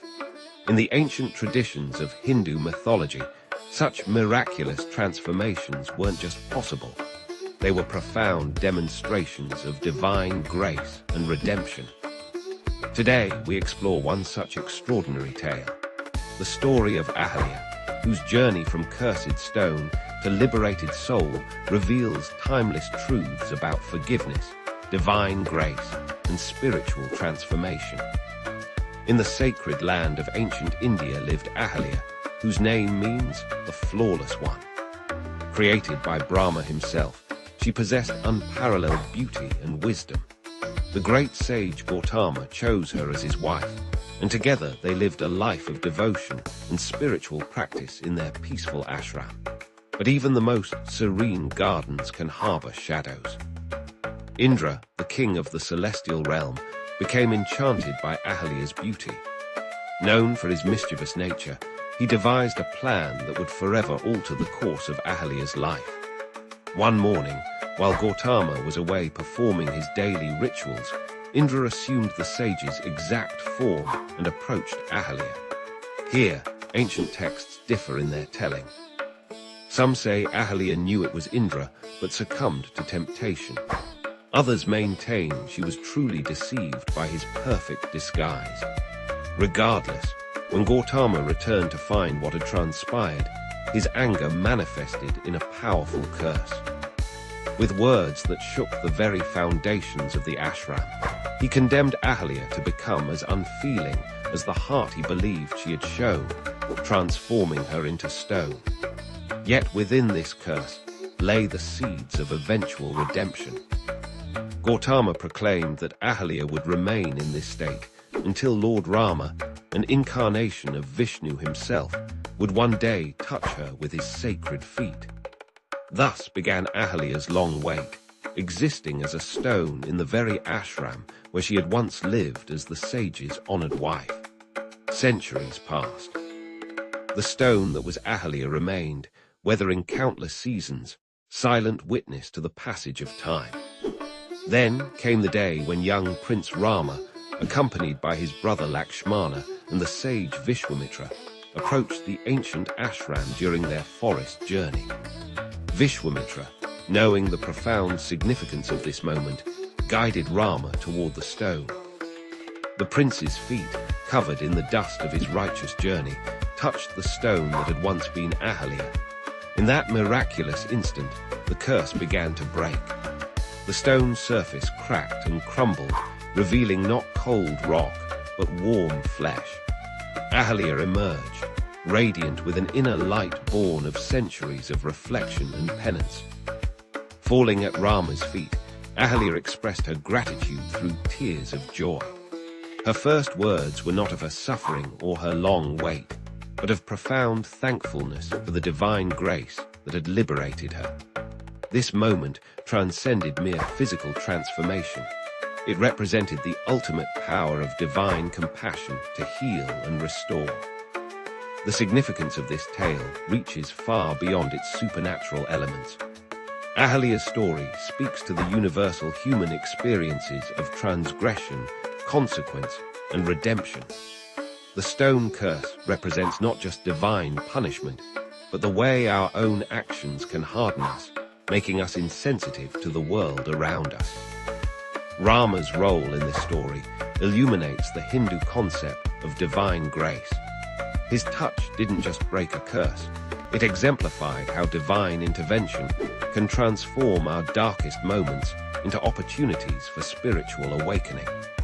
The dust of his feet, considered sacred in Hindu tradition, symbolizes the humility required for true transformation. Gautama's eventual forgiveness of Ahalia teaches us about the power of redemption. After her liberation, ancient texts tell us that Ahalia was reunited with her husband, their reconciliation demonstrating that even the deepest wounds can heal through sincere repentance and divine grace. This story also challenges us to examine our own hearts. How often do we become like stone, unfeeling, unresponsive to the divine presence in our lives? Ahalia's liberation reminds us that no matter how hardened we become, the touch of divine grace can restore our true nature. In Hindu philosophy, this tale illustrates the concept of karma and grace working in harmony.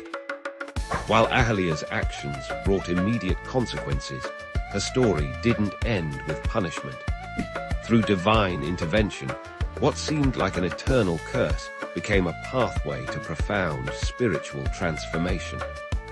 Today, the story of Ahalia continues to resonate across time, reminding us that no soul is beyond redemption, no curse beyond breaking, when touched by divine grace. Her transformation from stone to living being mirrors our own potential journey from spiritual unconsciousness to awakened awareness. As we conclude this ancient tale, we're reminded that, like Ahalia, each of us has the potential for transformation. Perhaps we too are waiting for that divine touch that will awaken us from our own stone-like existence, returning us to our true, radiant nature. In the end, Ahalia's story is not just about a woman turned to stone. It's about the eternal possibility of resurrection through divine grace and the power of forgiveness to restore what was thought forever lost. Have you ever wondered who invented the first game of chance? The answer lies not in the smoke-filled backrooms of medieval taverns, but in the gleaming halls of Mount Olympus itself, where Titch, the goddess of fortune, first introduced mortals to the thrilling world of gambling. In ancient Greece, where gods walked among mortals and fate intertwined with daily life, Titch stood as a unique figure among the pantheon. Neither wholly benevolent nor malicious, she embodied the unpredictable nature of fortune itself. With her cornucopia in one hand and a ship's rudder in the other, she guided the destinies of both gods and mortals through the uncertain waters of chance. The story begins in the bustling city-state of Corinth, where Titch was particularly revered. According to ancient tales, she observed how humans constantly sought ways to glimpse their futures and understand the will of the gods. Some consulted oracles, others read omens in bird flights, but Titch saw an opportunity to teach mortals a profound lesson about the nature of fate itself. One moonlit night, she appeared to a group of merchants in the Agora of Corinth. These weren't ordinary traders. They were known for their clever minds and endless debates about destiny and free will. Titch approached them in the form of a mysterious woman, her face partially concealed by a shimmering veil, carrying what appeared to be simple pieces of bone. "You seek to understand the ways of fate," she told them, her voice carrying the weight of divine authority. "Yet you fail to grasp its true nature. Let me show you how fortune truly works." With these words, she revealed the first dice ever created, carved from the knucklebones of a celestial deer that roamed the slopes of Mount Olympus. Titch taught the merchants the first games of chance, showing how the dice could fall in different ways, each representing a different outcome. She explained that just as in life, players could make choices, but the final result always contained an element of uncertainty. The merchants were captivated, spending the entire night learning various games under her guidance. As word spread throughout Greece, more and more people began crafting their own dice and developing new games. Titch's invention quickly became more than mere entertainment. It evolved into a mirror of life itself. The Greeks saw in these games a perfect metaphor for human existence, a delicate balance between skill and chance, choice and fate. But Titch's lesson didn't stop with dice. She gradually introduced other games of chance to the mortals. She taught them to draw lots, inspired the creation of early playing cards, and even suggested the first betting games. Each new game carried its own symbolic meaning, teaching different aspects about fortune's fickle nature. The goddesses' games spread from Greece across the ancient world. In Sparta, soldiers used them to teach strategic thinking. In Athens, philosophers incorporated them into discussions about free will and determinism. Even the oracles of Delphi sometimes used Titch's dice to provide answers to seekers, believing they carried divine wisdom. However, Titch's gifts came with a warning. She appeared in dreams to those who became too obsessed with gambling, reminding them that the games were meant to teach wisdom, not feed greed. She cautioned that while chance could bring great fortune, it could just as easily take it away. The wise, she counseled, would understand that life, like her games, required both prudent judgment and acceptance of uncertainty. The influence of Titch's games extended far beyond ancient Greece. The Romans later adopted her as Fortuna, spreading gambling games throughout their vast empire. From the dice games of Roman legionaries to the elaborate gambling houses of Pompeii, her influence shaped how ancient peoples understood and interacted with chance. Today, whenever someone rolls dice, shuffles cards, or places a bet, they're participating in an activity whose divine origins trace back to Titch's ancient lesson. Modern casinos, with their promises of fortune and risk, still echo the fundamental truths she sought to teach. That life is a mixture of skill and chance, that fortune favors the bold but humbles the reckless. The story of Titch and her games reminds us that gambling has always been more than mere entertainment. It represents humanity's eternal dance with chance and fate, our desperate desire to understand the unknowable, and our need to find meaning in the random turns of fortune's wheel. In museums around the world, ancient Greek dice and gaming pieces still survive, silent testimonies to Titch's enduring influence. These artifacts, some over 2,000 years old, connect us directly to those first nights in Corinth, when a goddess taught mortals to embrace the uncertainty of existence through play. So the next time you see dice being rolled or cards being dealt, remember Titch, the divine inventor of games of chance. Remember that in teaching humans to gamble, she wasn't just creating entertainment. She was offering a profound lesson about life itself, that while we can't control every outcome, we can learn to face uncertainty with wisdom, grace, and understanding. Can we truly trust those who suddenly change their ways? This ancient tale from the Panchatantra, India's treasure trove of wisdom, explores this very question through a story that has enlightened minds for over 2,000 years. In a serene pond, surrounded by lush vegetation, lived a community of frogs. They spent their days swimming in the crystal-clear waters, catching insects, and enjoying the simple pleasures of life. Their peaceful existence, however, was about to face an unexpected challenge. Near this pond lived a black cobra named Karalavaktra, renowned for his fearsome hunting skills. Age had begun to slow him down, making it increasingly difficult to catch his prey. Day after day, his attempts to catch the swift frogs ended in failure, leaving him hungry and frustrated. As hunger gnawed at him, he realized he needed a new strategy, one that would require cunning rather than speed. One morning, Karalavaktra positioned himself by the pond's edge, appearing unusually calm and meditative. Instead of his usual aggressive posture, he sat perfectly still, as if lost in deep contemplation. The frogs, who had always fled at the mere sight of him, watched from a safe distance, puzzled by this strange behavior. After several hours of observation, one young frog gathered enough courage to call out, "Oh, mighty serpent, why do you not hunt today as you usually do?" The cobra's response was carefully crafted to deceive. "My dear friend," he replied, his voice gentle and sorrowful, "a wise sage recently taught me the futility of violence and the power of peace. I have taken a sacred vow to never harm another creature again." The young frog, impressed by this apparent transformation, shared the news with others. Soon, the entire frog community began discussing the snake's spiritual awakening.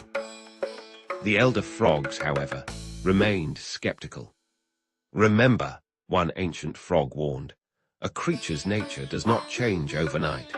Wisdom lies in maintaining a safe distance." But the younger frogs were captivated by Karalavaktra's newfound spirituality.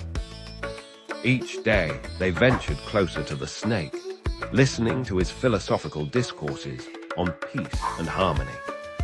The cobra spoke of karma, dharma, and the interconnectedness of all beings. His words were honey-sweet, masking his true intentions. As days passed, the frogs grew increasingly comfortable around their former predator. They even began using his broad hood as a platform to sit and chat, treating him like a wise guru. Karalavaktra maintained his peaceful facade, all while plotting his real strategy. One evening, as several frogs sat upon his hood, engaged in conversation, Karalavaktra casually mentioned that he was feeling weak from his fasting. "Perhaps," he suggested innocently, "one of you could sacrifice yourself to sustain me. After all, is it not the highest dharma to help a reformed being maintain their spiritual path?" The younger frogs, completely deceived by weeks of masterful manipulation, actually considered his request. Before the elder frogs could intervene, one young frog volunteered, seeing it as an honor to help their spiritual friend. In an instant, Karalavaktra's true nature revealed itself. The volunteer disappeared into his mouth, leaving the other frogs frozen in horror. Day by day, using the same tactic of requesting sacrifices, the snake began depleting the frog population. The remaining frogs finally realized their terrible mistake, but for many, this wisdom came too late. Those who survived fled to distant ponds, carrying with them a costly lesson about trust and discernment. This Panchatantra tale carries timeless wisdom about the nature of deception and the importance of critical thinking. It teaches us that words alone cannot be trusted. Actions and consistent behavior over time reveal true character. The story reminds us that wisdom often comes from elders who have seen the patterns of life repeat themselves through generations. Moreover, the tale speaks to the danger of naive trust and the importance of maintaining healthy skepticism, even when faced with apparently transformed characters. Just as the young frogs were deceived by sweet words and false spirituality, we too can fall prey to those who use noble concepts to mask ignoble intentions. The story also illuminates the concept of svabhava, or inherent nature, suggesting that fundamental character traits often remain unchanged despite outward appearances. This teaching encourages us to observe patterns of behavior rather than rely solely on words or temporary displays of virtue.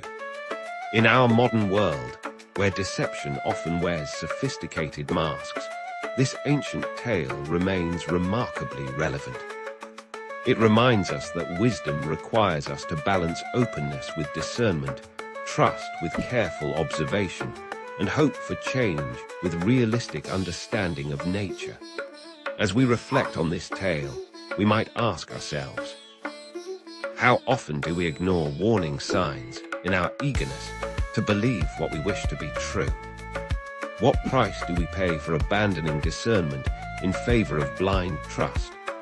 The answers to these questions might save us from becoming prey to modern-day Karalavactras, who, like the cunning cobra, disguise their true intentions behind peaceful facades. Picture this, a vast battlefield strewn with fallen warriors, where 100 brothers once stood united in their quest for power. Now, as the sun sets on the 18th day of the Great War, not one remains. This is the story of how the mighty Kauravas met their end, a tale of pride, destiny, and divine justice. The 100 Kaurava brothers, led by the eldest, Duryodhana, had chosen the path of adharma, unrighteousness. Despite numerous attempts at peace by Krishna and the Pandavas, their pride and greed led them to wage the greatest war ever fought. The consequences of their choices would unfold in the most devastating ways on the battlefield of Kurukshetra. In the early days of the war, the lesser-known Kaurava brothers fell rapidly. Many met their end facing Bhima, who had taken a terrible vow to avenge the humiliation of Draupadi. Each day, as the battle raged, Bhima would seek out the Kaurava brothers, his mace becoming an instrument of karma. The younger Kauravas, despite their skills, could not withstand his fury. Some fell to Arjuna's arrows, others to Nakula and Sahadva's swordsmanship. But it was the deaths of the major Kauravas that would shake the very foundations of their army. Vikarna, the only brother who had spoken against Draupadi's disrobing, met an honorable end. Even Bhima shed tears as he struck down this righteous soul, acknowledging that among the 100, Vikarna alone had walked the path of Dharma. Dushasana's death marked a turning point in the war. Bhima fulfilled his vow by defeating him in single combat. The death of this proud warrior, who had once dragged Draupadi by her hair, demonstrated how karma returns all actions in full measure. The battlefield fell silent as warriors on both sides witnessed the price of dishonoring the divine feminine. As the war progressed, the remaining brothers began to fall one by one. Some died fighting in formation, protecting each other until the very end. Others, consumed by fear and regret, met their fate while fleeing. Each death reflected their life choices. Those who fought honorably died warriors' deaths, while those who had lived by deceit met in glorious ends. The final days saw the fall of the mightiest Kauravas. Duryodhana, the eldest and proudest, remained for last. Having lost all his brothers, he faced the bitter truth that his actions had led to their destruction. In his final battle with Bhima, their legendary mace fight, we see the culmination of a lifetime of rivalry. Despite Krishna's warnings and numerous opportunities for peace, Duryodhana's pride had remained unshaken until this moment. The duel between Bhima and Duryodhana represents more than just a physical battle. It embodies the eternal struggle between Dharma and Adharma, righteousness and unrighteousness. Duryodhana, skilled in mace warfare and blessed with near-invulnerable skin, fought with all his remaining strength. But karma had written a different destiny. When Bhima struck the final blow, breaking Duryodhana's thighs, it was not just a physical victory. It was the triumph of Dharma over Adharma, of divine justice over mortal pride. Duryodhana lay dying, his 100 brothers already gone, their vast army destroyed. In his final moments, he experienced a profound realization about the futility of pride and the power of divine will. The fall of the Kauravas teaches us eternal truths about existence. First, that actions have consequences that cannot be escaped. The Kauravas' choice to pursue power through Adharma sealed their fate. Second, that pride blinds us to wisdom. Despite having Krishna himself advocate for peace, they chose war. Third, that Dharma, though it may seem to suffer temporarily, ultimately prevails. Each brother's end reflected their character. Those who showed traces of Dharma died honorably in battle. Those who had embraced Adharma completely met darker fates. The 100 Kaurava brothers, born of a single boon, united in their opposition to the Pandavas, fell one by one until none remained. Their story serves as an eternal reminder that the path of Adharma, though it may seem powerful and attractive, leads to destruction. In the end, the fall of the Kauravas demonstrates a fundamental principle of Hindu philosophy, that the universe maintains balance through karma. No action, good or bad, goes unrewarded or unpunished. The divine works through time and circumstances to ensure that Dharma prevails, even if the path to that victory is paved with sacrifice and suffering.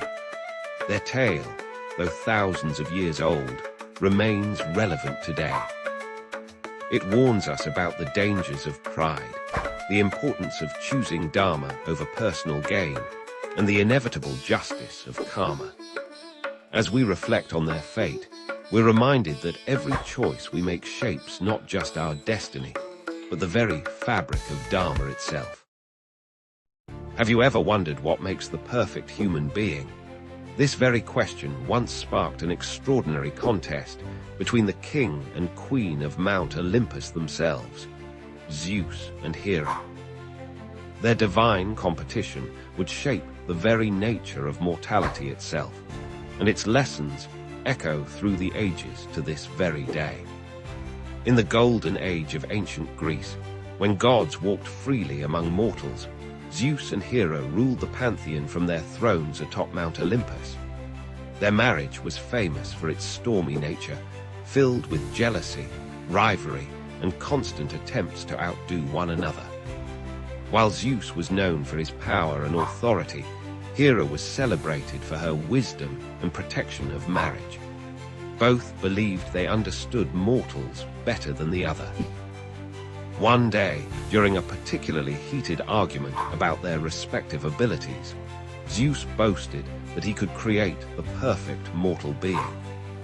Hera, tired of her husband's endless pride, challenged him to prove it. Thus began a contest that would captivate both the divine and mortal realms.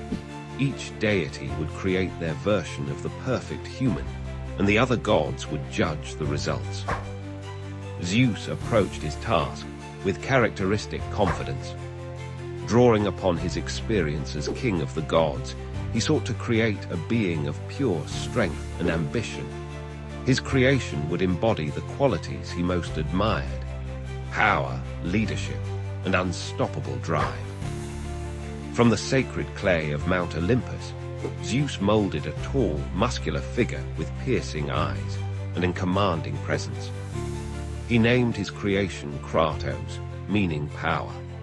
Hera took a different approach.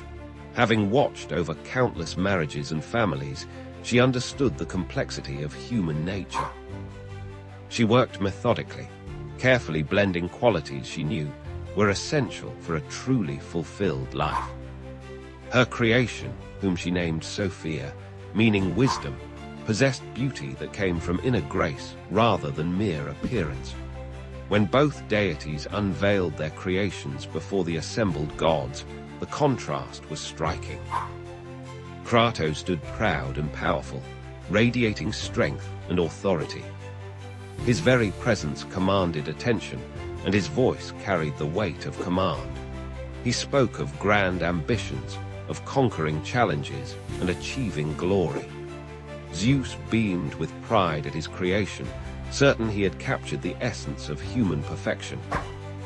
Sophia, however, moved with gentle purpose. She spoke not of personal glory, but of understanding, compassion, and the connections between all things.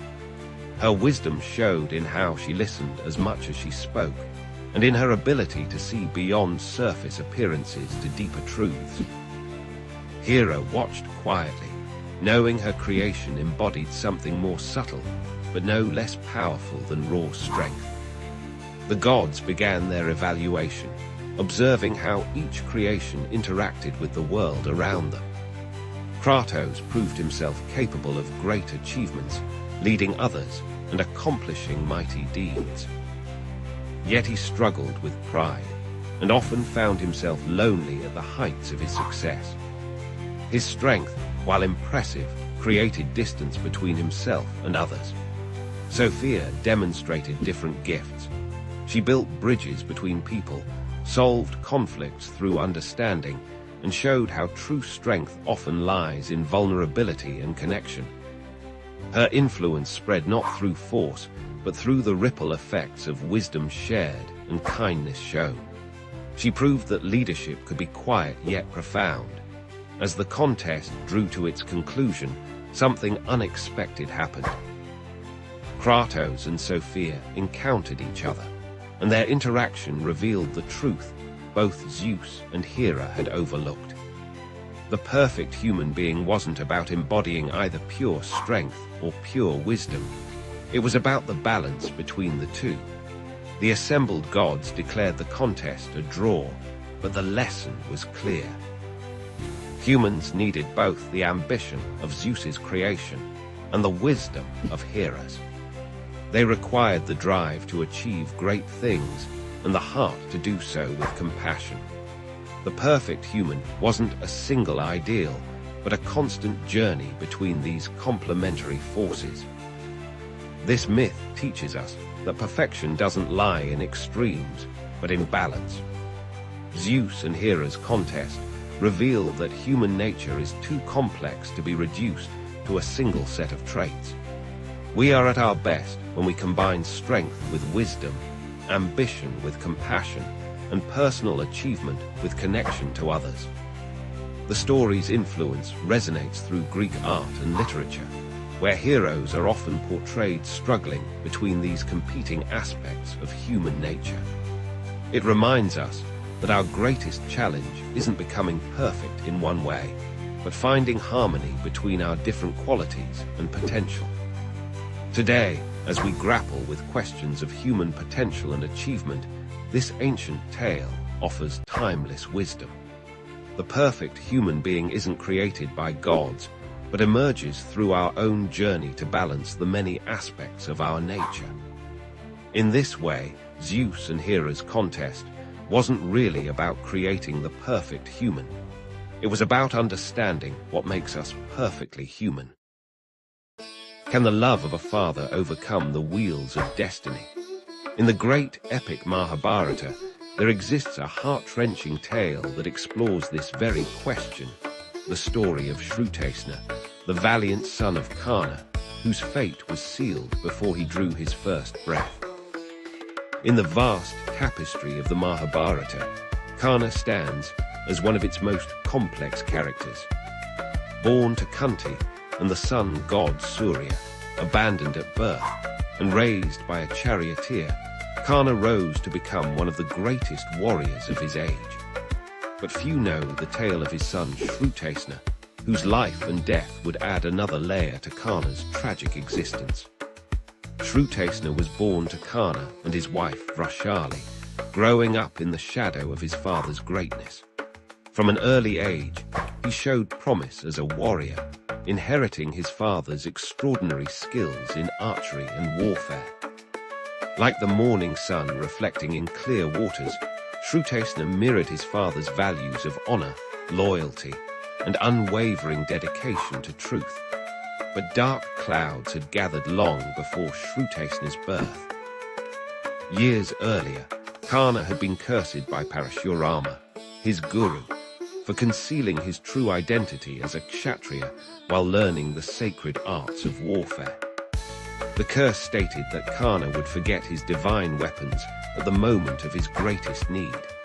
However, what Karna didn't know was that this curse would cast its shadow not just on him, but also on his beloved son.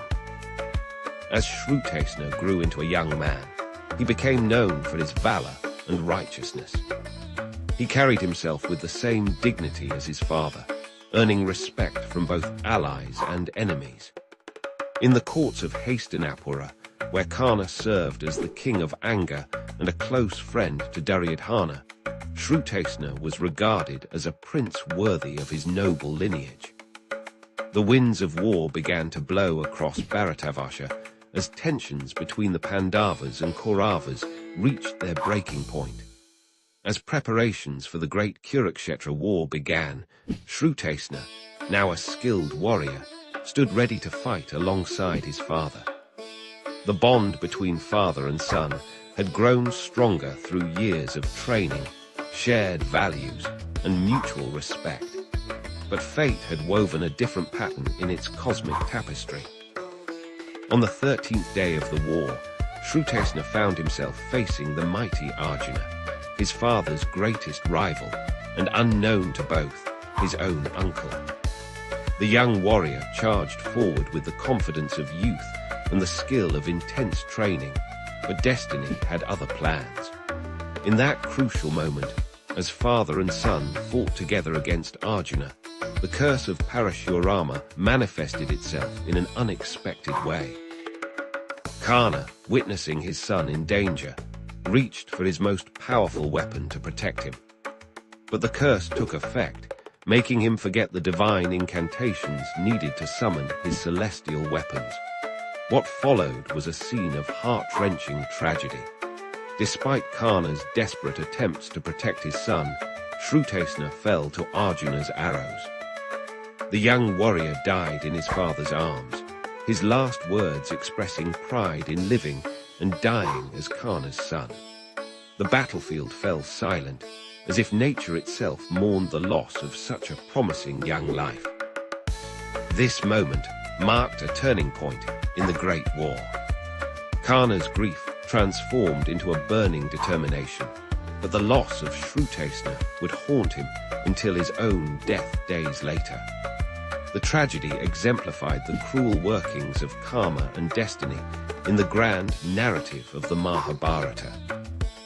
The story of Shrutesna teaches us profound truths about the nature of existence in Hindu philosophy.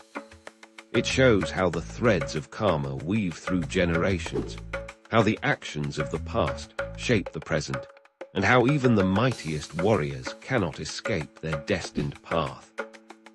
This tale also illustrates the concept of dharma in its most complex form. Shrutesna followed his dharma as a son and warrior, fighting alongside his father even though it led to his death. Karna, torn between his duty as a father and his obligations as a warrior, faced the ultimate test of his principles. The relationship between Karna and Shrutesna reflects the eternal bond between father and son, a love that transcends the boundaries of life and death. Their story reminds us that even in the face of inevitable fate, the dignity with which we face our destiny defines our character. In the grand scheme of the Mahabharata, Shrutesna's death serves as a poignant reminder that war spares no one. that the cycles of karma affect both the mighty and the humble. His story, though brief, illuminates the complex interplay between free will and destiny that lies at the heart of Hindu philosophy. As we reflect on this tale today, we're reminded that our lives, like Shrutesna's, are part of a larger cosmic design. While we may not control our destiny, we can choose how we face it with courage, dignity, and unwavering adherence to our Dharma, just as Shrutesna did in his final moments on the battlefield of Kurukshetra. Have you ever wondered why wine holds such a sacred place in human culture? The answer lies in an ancient tale of divine discovery, where a god's curiosity changed human civilization forever. In the sun-drenched hills of ancient Greece, where gods walked among mortals, lived Dionysus, the divine son of Zeus and the mortal Semele. Unlike his more austere divine siblings, Dionysus possessed an insatiable curiosity about the mortal world and its natural wonders. He spent his days wandering through lush valleys and dense forests, discovering the secrets of plants and their fruits. One particularly memorable autumn day, Dionysus noticed something peculiar. In a secluded grove, he found wild grapes that had fallen into a natural hollow in a rock. The grapes had been crushed under their own weight and left exposed to the warm Mediterranean sun. Intrigued by their transformed appearance, Dionysus approached the hollow. The air was thick with an unfamiliar yet enticing aroma. The crushed grapes had transformed into a mysterious liquid, their juice altered by time and nature's own alchemy. Dionysus, driven by his divine curiosity, tasted the strange liquid. Immediately, his senses awakened to something entirely new, the first wine ever created. The drink filled him with a warm, pleasant sensation. He felt his spirit soar and his mind expand with creative possibilities. This was no ordinary fruit juice. This was something magical, something that could bridge the gap between the mortal and divine realms. Dionysus knew he had discovered something extraordinary. Excited by his discovery, Dionysus began experimenting. He gathered more grapes and refined the process of fermentation. He learned that different varieties of grapes produced unique flavors, and that time played a crucial role in the transformation. Through divine inspiration and patient observation, he mastered the art of winemaking. But Dionysus was not content to keep this discovery to himself. He believed wine could bring moments of divine joy to mortal lives. He began teaching chosen mortals the secrets of viticulture, how to cultivate vines, when to harvest grapes, and the delicate process of fermentation. These first winemakers became his devoted followers, spreading his knowledge throughout the Mediterranean. As wine spread across Greece, it became more than just a drink. It transformed into a symbol of civilization, a crucial element in religious ceremonies, and a catalyst for social bonding. The symposium, a gathering where Greeks would drink wine and engage in philosophical discussions, became a cornerstone of their culture. Wine brought people together, sparked creativity, and helped forge connections between strangers. However, Dionysus also taught an important lesson about responsibility. Wine had the power to elevate the spirit, but it could also cloud judgment when consumed without moderation. This duality became part of his divine nature. He was both the bringer of joy and ecstasy, and a reminder of the need for balance and wisdom. The gift of wine changed how humans celebrated, mourned, and connected with the divine. During festivals honoring Dionysus, people would drink wine and perform elaborate theatrical performances, giving birth to Greek theater. The god's influence extended beyond mere intoxication.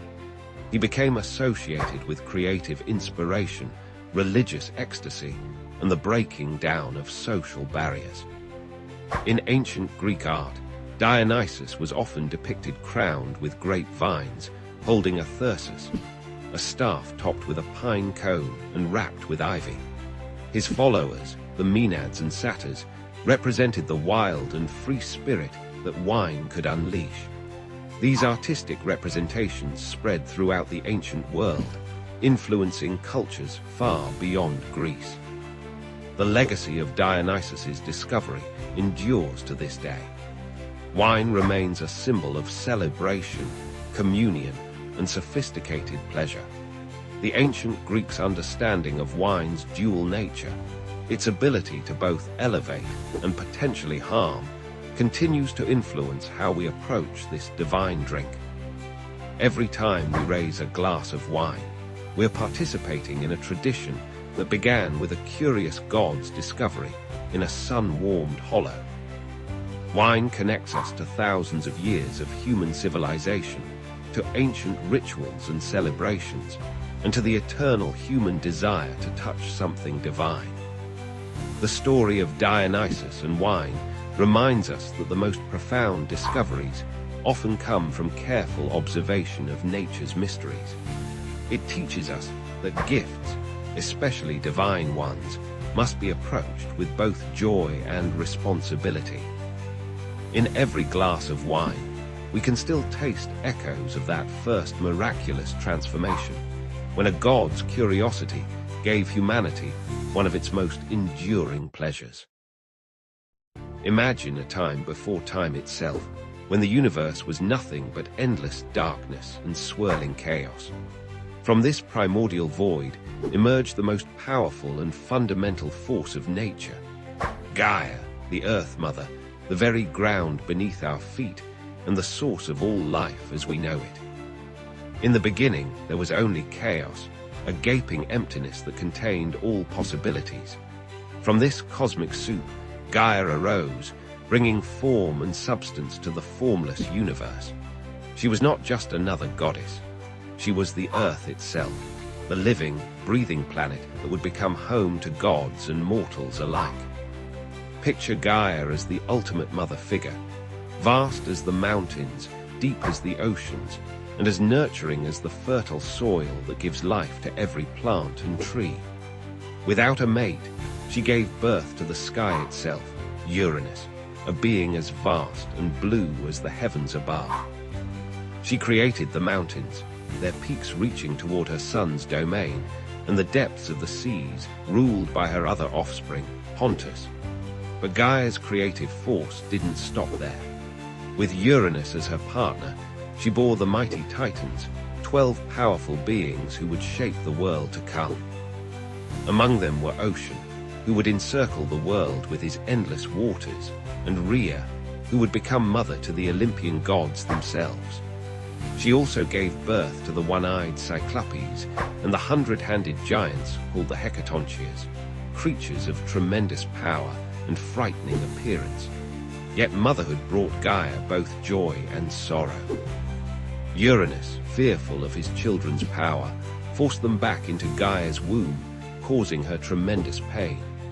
Like any mother protecting her children, Gaia refused to accept this cruelty. She crafted a great sickle from adamant and presented it to her youngest Titan son, Cronus, encouraging him to overthrow his tyrannical father. This act set in motion a cycle of divine succession that would shape the future of the cosmos.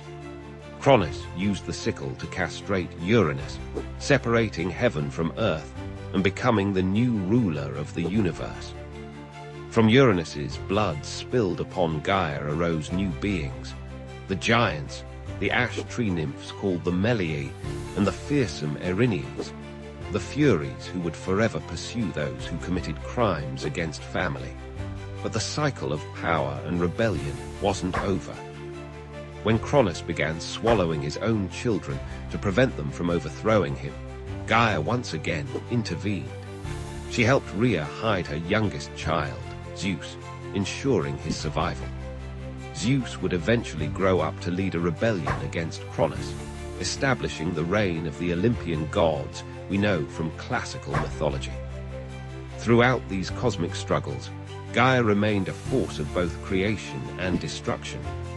When the Olympians established their rule, She gave birth to her last and most fearsome offspring, Typhus, a monster of unprecedented power who nearly overthrew Zeus himself.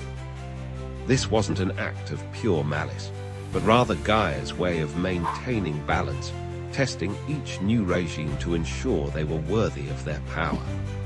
Even after the age of cosmic battles ended, Gaia's influence continued.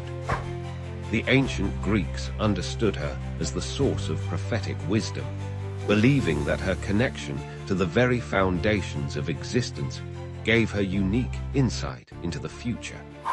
The oracle at Delphi was said to have originally belonged to her before passing to Apollo. In every tree that reaches toward the sky, every spring that bubbles up from the ground, and every mountain that pierces the clouds, the Greeks saw Gaia's continuing presence. She was the force that made crops grow, the power that caused earthquakes when angered, and the eternal mother who received all living things back into her embrace upon death.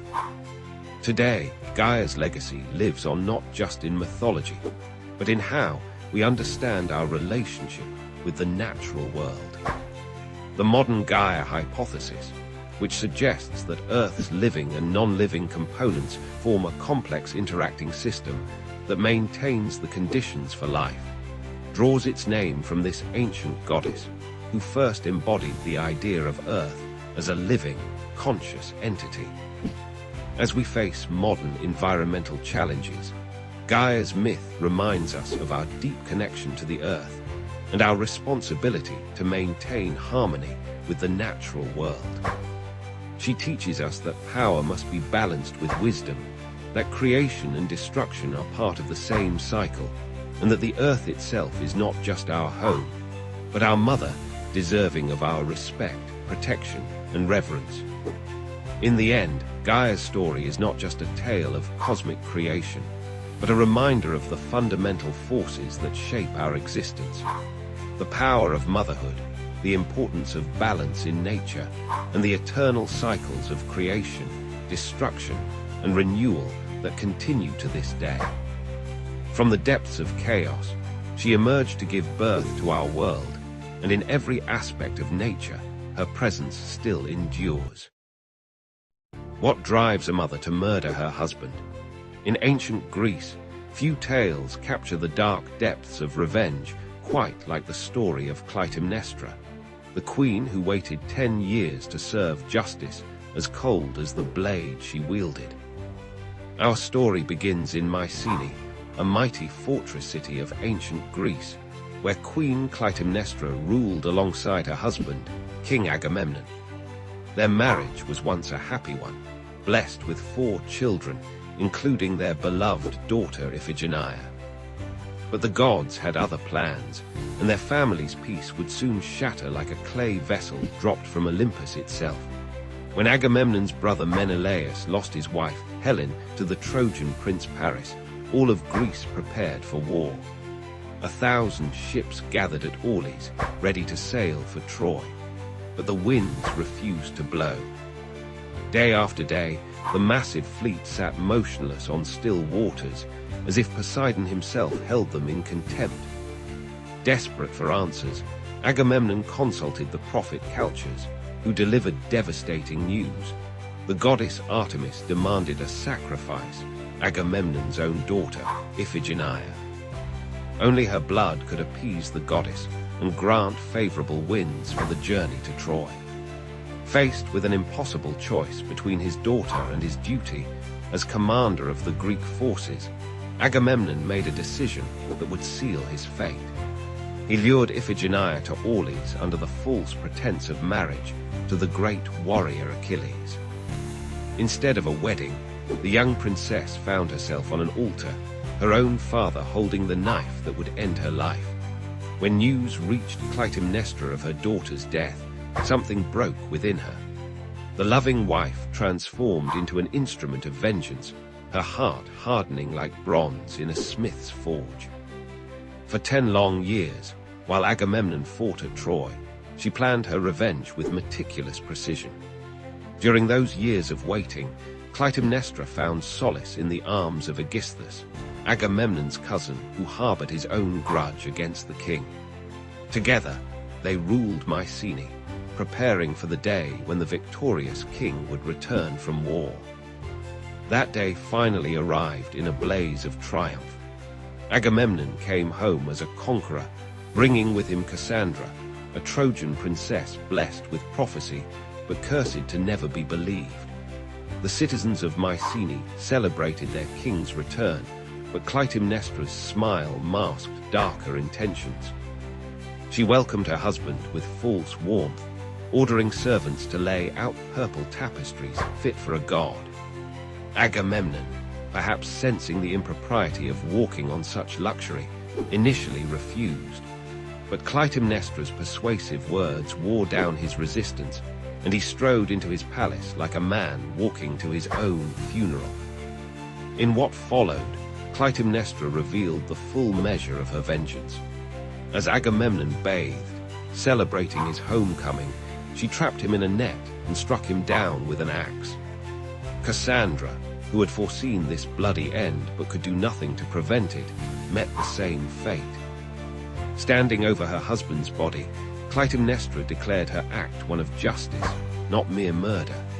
She had avenged her daughter, paying blood with blood as the ancient laws demanded. The chorus of citizens, though horrified, could not deny the terrible logic of her revenge. But violence begets violence in the world of Greek tragedy. Clytemnestra's act of vengeance would have far-reaching consequences, especially for her remaining children. Her son Orestes, who had been sent away as a child, would eventually return to avenge his father, continuing the cycle of bloodshed that seemed to curse the house of Atreus. This tale, immortalized in Aeschylus's trilogy, The Austere, speaks to timeless themes that still resonate today. It explores the conflict between justice and revenge, between family loyalty and civic duty, between divine law and human law. Clytemnestra stands as one of literature's most complex characters, a grieving mother, a betrayed wife, a calculating queen, and a ruthless avenger. The story challenges us to consider difficult questions about justice and vengeance. Was Clytemnestra justified in her actions? Does one crime excuse another? Can the cycle of violence ever truly end? These questions haunted the ancient Greeks just as they trouble us today. The influence of this tale extends far beyond ancient Greece. It has inspired countless works of art, literature, and drama across the centuries. Modern adaptations continue to explore its themes, finding new relevance in its examination of justice, gender roles, and the devastating impact of violence on families and societies. In the end, Clytemnestra's story reminds us that revenge, though sweet in the moment, often bears bitter fruit. It shows us how a single act of violence can ripple through generations, leaving no one untouched by its destructive wake. Perhaps most importantly, it warns us that justice, when pursued without mercy, can become indistinguishable from the very crimes it seeks to punish. Have you ever wondered who invented the first game of chance? The answer lies not in the smoke-filled backrooms of medieval taverns, but in the gleaming halls of Mount Olympus itself, where Titch, the goddess of fortune, first introduced mortals to the thrilling world of gambling. In ancient Greece, where gods walked among mortals and fate intertwined with daily life, Titch stood as a unique figure among the pantheon. Neither wholly benevolent nor malicious, she embodied the unpredictable nature of fortune itself. With her cornucopia in one hand and a ship's rudder in the other, she guided the destinies of both gods and mortals through the uncertain waters of chance. The story begins in the bustling city-state of Corinth, where Titch was particularly revered. According to ancient tales, she observed how humans constantly sought ways to glimpse their futures and understand the will of the gods. Some consulted oracles, others read omens in bird flights, but Titch saw an opportunity to teach mortals a profound lesson about the nature of fate itself. One moonlit night, she appeared to a group of merchants in the Agora of Corinth. These weren't ordinary traders. They were known for their clever minds and endless debates about destiny and free will. Titch approached them in the form of a mysterious woman, her face partially concealed by a shimmering veil, carrying what appeared to be simple pieces of bone. "You seek to understand the ways of fate," she told them, her voice carrying the weight of divine authority. "Yet you fail to grasp its true nature. Let me show you how fortune truly works." With these words, she revealed the first dice ever created, carved from the knucklebones of a celestial deer that roamed the slopes of Mount Olympus. Titch taught the merchants the first games of chance, showing how the dice could fall in different ways, each representing a different outcome. She explained that just as in life, players could make choices, but the final result always contained an element of uncertainty. The merchants were captivated, spending the entire night learning various games under her guidance. As word spread throughout Greece, more and more people began crafting their own dice and developing new games. Titch's invention quickly became more than mere entertainment. It evolved into a mirror of life itself. The Greeks saw in these games a perfect metaphor for human existence, a delicate balance between skill and chance, choice and fate. But Titch's lesson didn't stop with dice. She gradually introduced other games of chance to the mortals.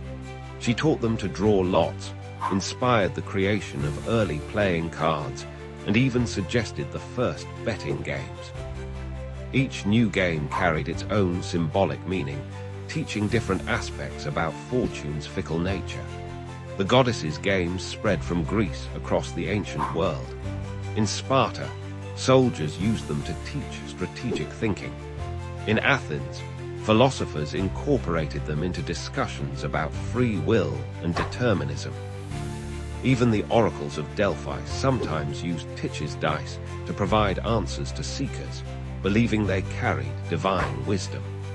However, Titch's gifts came with a warning. She appeared in dreams to those who became too obsessed with gambling, reminding them that the games were meant to teach wisdom, not feed greed.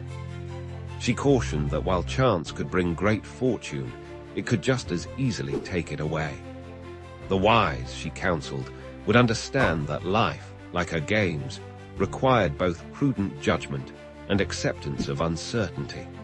The influence of Titch's games extended far beyond ancient Greece.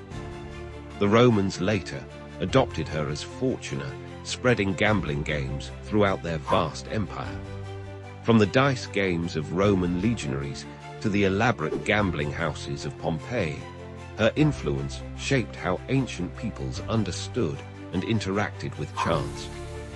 Today, whenever someone rolls dice, shuffles cards, or places a bet, they're participating in an activity whose divine origins trace back to Titch's ancient lesson.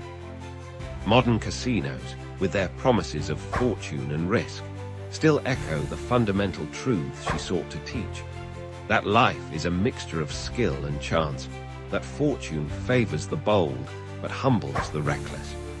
The story of Titch and her games reminds us that gambling has always been more than mere entertainment. It represents humanity's eternal dance with chance and fate, our desperate desire to understand the unknowable, and our need to find meaning in the random turns of fortune's wheel. In museums around the world, ancient Greek dice and gaming pieces still survive, silent testimonies to Titch's enduring influence. These artifacts, some over 2,000 years old, connect us directly to those first nights in Corinth, when a goddess taught mortals to embrace the uncertainty of existence through play. So the next time you see dice being rolled or cards being dealt, remember Titch, the divine inventor of games of chance. Remember that in teaching humans to gamble, she wasn't just creating entertainment. She was offering a profound lesson about life itself.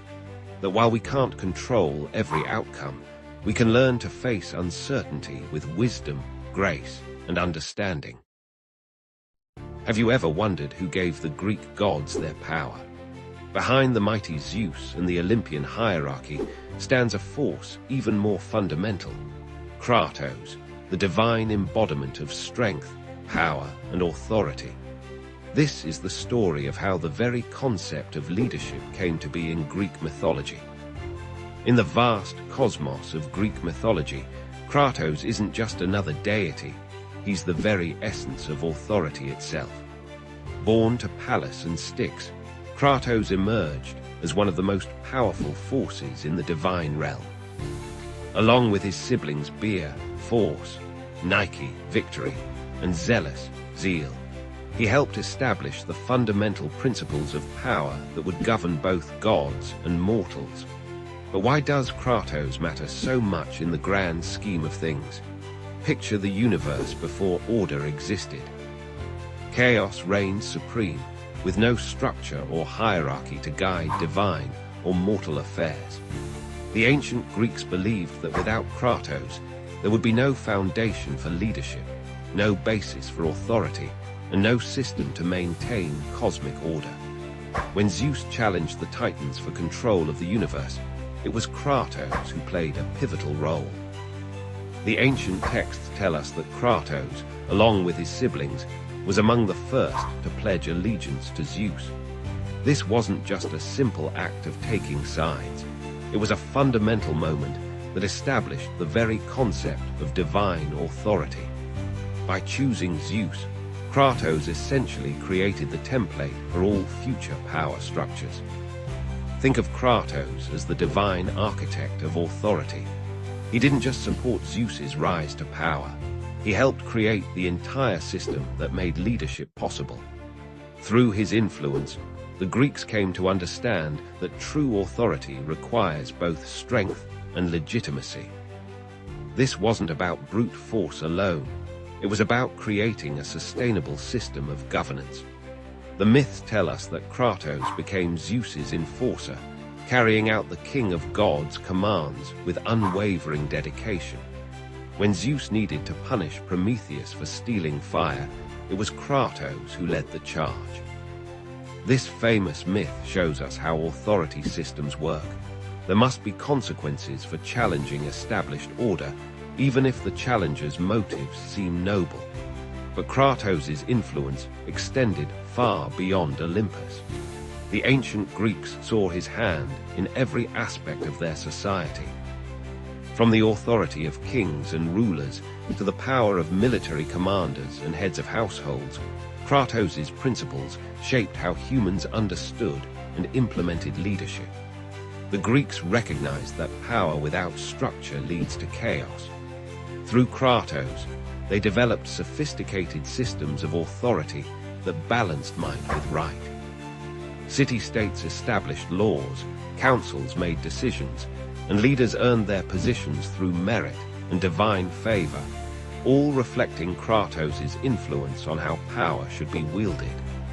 This system wasn't perfect, just as no human institution is perfect. The myths show us countless examples of power struggles, challenges to authority, and the consequences of both good and bad leadership. Yet the fundamental principles established by Kratos remained. Authority must be both strong and legitimate to endure. The legacy of Kratos extends into modern times. When we talk about checks and balances, legitimate authority, or the social contract, we're drawing on concepts that the ancient Greeks first explored through their understanding of Kratos. Even today's political systems reflect this ancient wisdom about how power should be structured and maintained. Kratos teaches us that true authority isn't just about having power, it's about using that power wisely and justly. The Greeks understood that leadership requires a delicate balance between strength and wisdom, force and fairness. Through Kratos, they created a model of authority that continues to influence how we think about leadership today. In our modern world, As we grapple with questions of leadership and authority, the lessons of Kratos remain relevant. Who has the right to lead? How should power be distributed? What makes authority legitimate? These are questions that the ancient Greeks explored through their myths, and they're questions we still wrestle with today. Kratos' story reminds us that power structures don't just happen by accident. They're created and maintained through conscious effort and careful balance. Whether in ancient Greece or the modern world, effective leadership requires more than just strength. It needs legitimacy, wisdom, and the support of those being led. As we conclude our journey through this fundamental aspect of Greek mythology, remember that Kratos' influence extends far beyond ancient tales.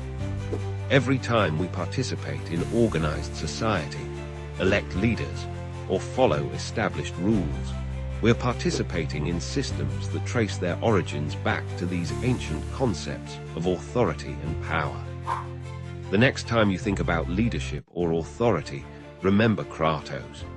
Behind every successful system of governance, every effective leader, and every stable society, you'll find echoes of the principles he established at the dawn of Greek mythology. Some forces truly are timeless, and the power of Kratos continues to shape our world today. Time halts at the edge of terror, freezing flesh into stone and fear into silence. In the myths of ancient Greece, this was not metaphor, but fate, a stillness cast by gods and monsters upon those who stepped beyond the bounds of mortal reverence.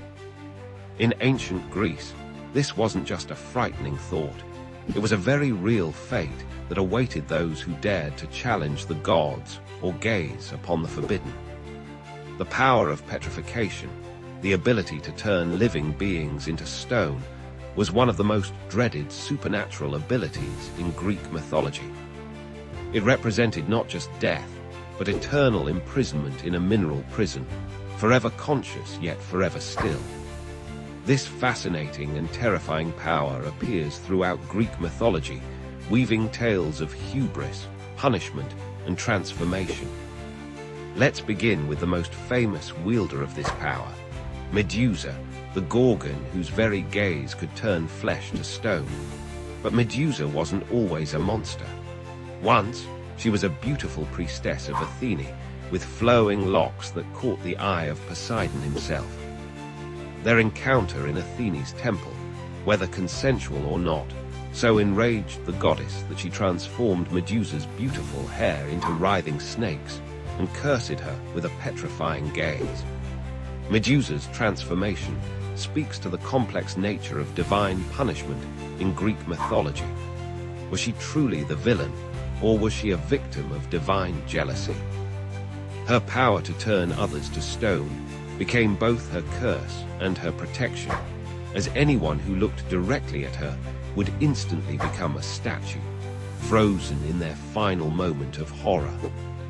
The hero Perseus would eventually face this terrifying creature, armed with gifts from the gods, a mirrored shield from Athene, winged sandals from Hermes, and a cap of invisibility from Hades. By using the mirror's reflection to avoid direct eye contact, Perseus managed to behead Medusa. Even in death, her severed head retained its petrifying power, which Perseus would later use as a weapon.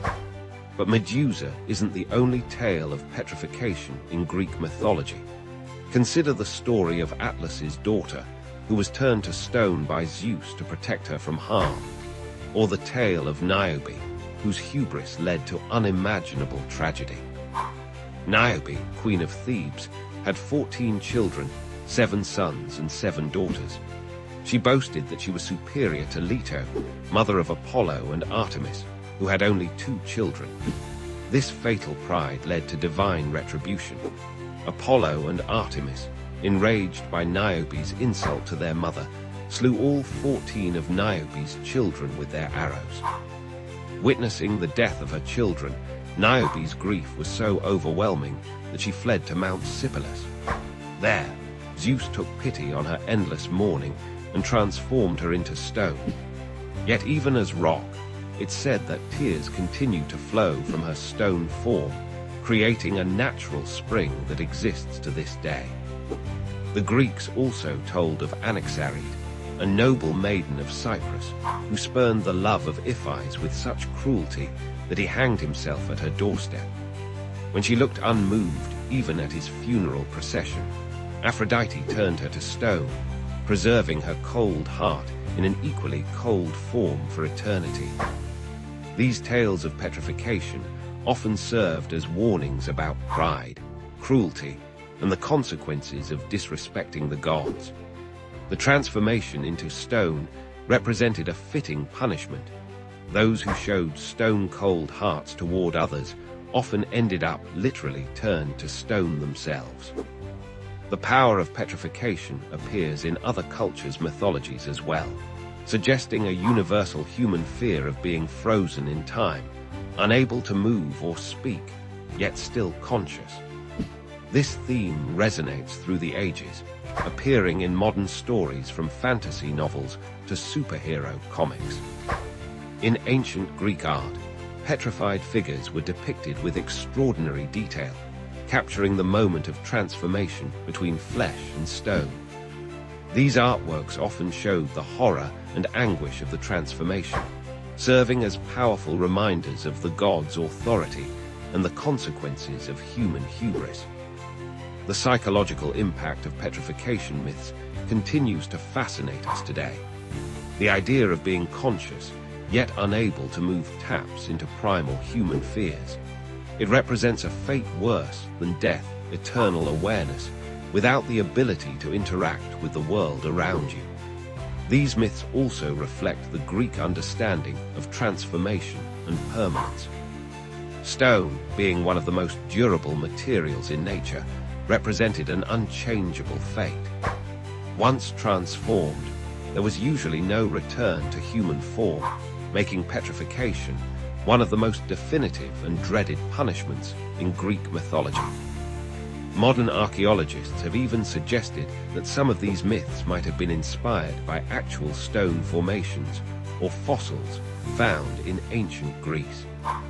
Natural rock formations that resembled human figures might have sparked stories of people turned to stone by divine power. As we reflect on these ancient tales of petrification, we're reminded of their enduring relevance. They warn us about the dangers of excessive pride, the importance of respecting others, and the permanent consequences our actions can have. In a world where we often feel invincible, these myths remind us of our vulnerability and the importance of humility before forces greater than ourselves. Whether wielded by Medusa, the gods, or other mythological figures, the power of petrification remains one of the most compelling and terrifying elements of Greek mythology. It continues to captivate our imagination, reminding us that sometimes the most frightening fate isn't death, but the eternal stillness of stone. Have you ever gazed at the night sky and wondered why the moon waxes and wanes? The ancient Hindu texts reveal a fascinating tale of love, jealousy, and cosmic consequences that gave birth to the celestial constellations we see today. In the vast cosmic dance of creation, Daksha Prajapati, one of the primary creators of the universe, had 27 daughters of unparalleled beauty. These maidens possessed grace that could enchant even the celestial beings. Their father arranged their marriage to Chandra, the moon god, known for his mesmerizing brilliance and divine charm. Chandra, resplendent in his silver glory, took all 27 sisters as his wives. These divine unions were meant to establish harmony in the cosmic order. Each of these wives would later become the 27 nakshatras, or lunar mansions, through which the moon travels in its monthly journey across the night sky. Among his wives, Chandra found himself increasingly drawn to Rohini, whose name means the Red One. Her beauty and grace captivated him so completely that he began spending most of his time with her, neglecting his other wives. Rohini, who would become the star Aldebaran in the modern astronomical terms, basked in Chandra's undivided attention and love. The other wives, feeling abandoned and heartbroken, approached their father Daksha. They wept as they shared their sorrow, speaking of lonely nights while Chandra remained in Rohini's mansion. These daughters, who would become stars like Ashwini, Bharani, Kritika, and others, sought justice from their powerful father. Daksha's anger blazed like a cosmic fire upon hearing of this injustice. He summoned Chandra to his celestial court and spoke words that would forever change the moon's nature. For your transgression of Dharma, for showing such partiality among your wives, I curse you to wane gradually day by day, declared Daksha. The curse took immediate effect. Chandra, who once shone with full brilliance, began to lose his light. Day by day, his radiance diminished until he was barely visible in the night sky. This waning affected not just the moon but all life on Earth, as his light was essential for the growth of plants, the flow of tides, and the balance of nature. The other gods, concerned about the cosmic imbalance, approached Daksha for a solution. After much deliberation, Daksha modified his curse. The moon would still wane, but only for half the month. During the other half, he would regain his brightness gradually. This cycle would continue forever, teaching the importance of balance and equal treatment. This is why we see the moon's phases today. From the full moon to the new moon, and back again, this eternal cycle reminds us of the consequences of favoritism and the importance of treating all with equal respect. Each of Chandra's wives became a nakshatra, forming a celestial map through which the moon travels. The 27 nakshatras each possess unique characteristics and divine energies. Rohini represents creativity and fertility. Ashwini brings healing and swift progress. Bharani teaches the power of transformation. Each constellation carries forward these divine qualities, influencing life on Earth as the moon passes through their domains. In Hindu astrology, these nakshatras play a crucial role in determining auspicious times, understanding personal characteristics, and mapping life's journey. They're not just distant stars, but living energies that connect the cosmic dance with our earthly existence.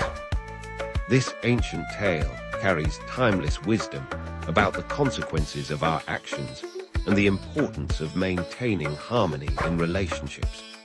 Just as the moon must travel through all 27 constellations, we too must learn to balance our attention and affection in our relationships.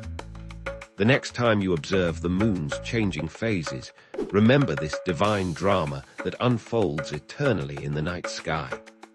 Each phase tells a story of love, justice, and cosmic balance. The waning moon reminds us of the price of partiality, while the waxing moon speaks of hope and restoration. In this grand celestial design, we find a profound truth. Everything in creation is interconnected. The moon's journey through the nakshatras maintains cosmic harmony, influences Earth's rhythms, and guides human destiny. This eternal cycle, born from a tale of divine love and celestial justice, continues to illuminate our nights and inspire our understanding of the cosmic order. May this ancient wisdom help us navigate our own paths with greater awareness and balance, just as the moon navigates the eternal dance of the nakshatras.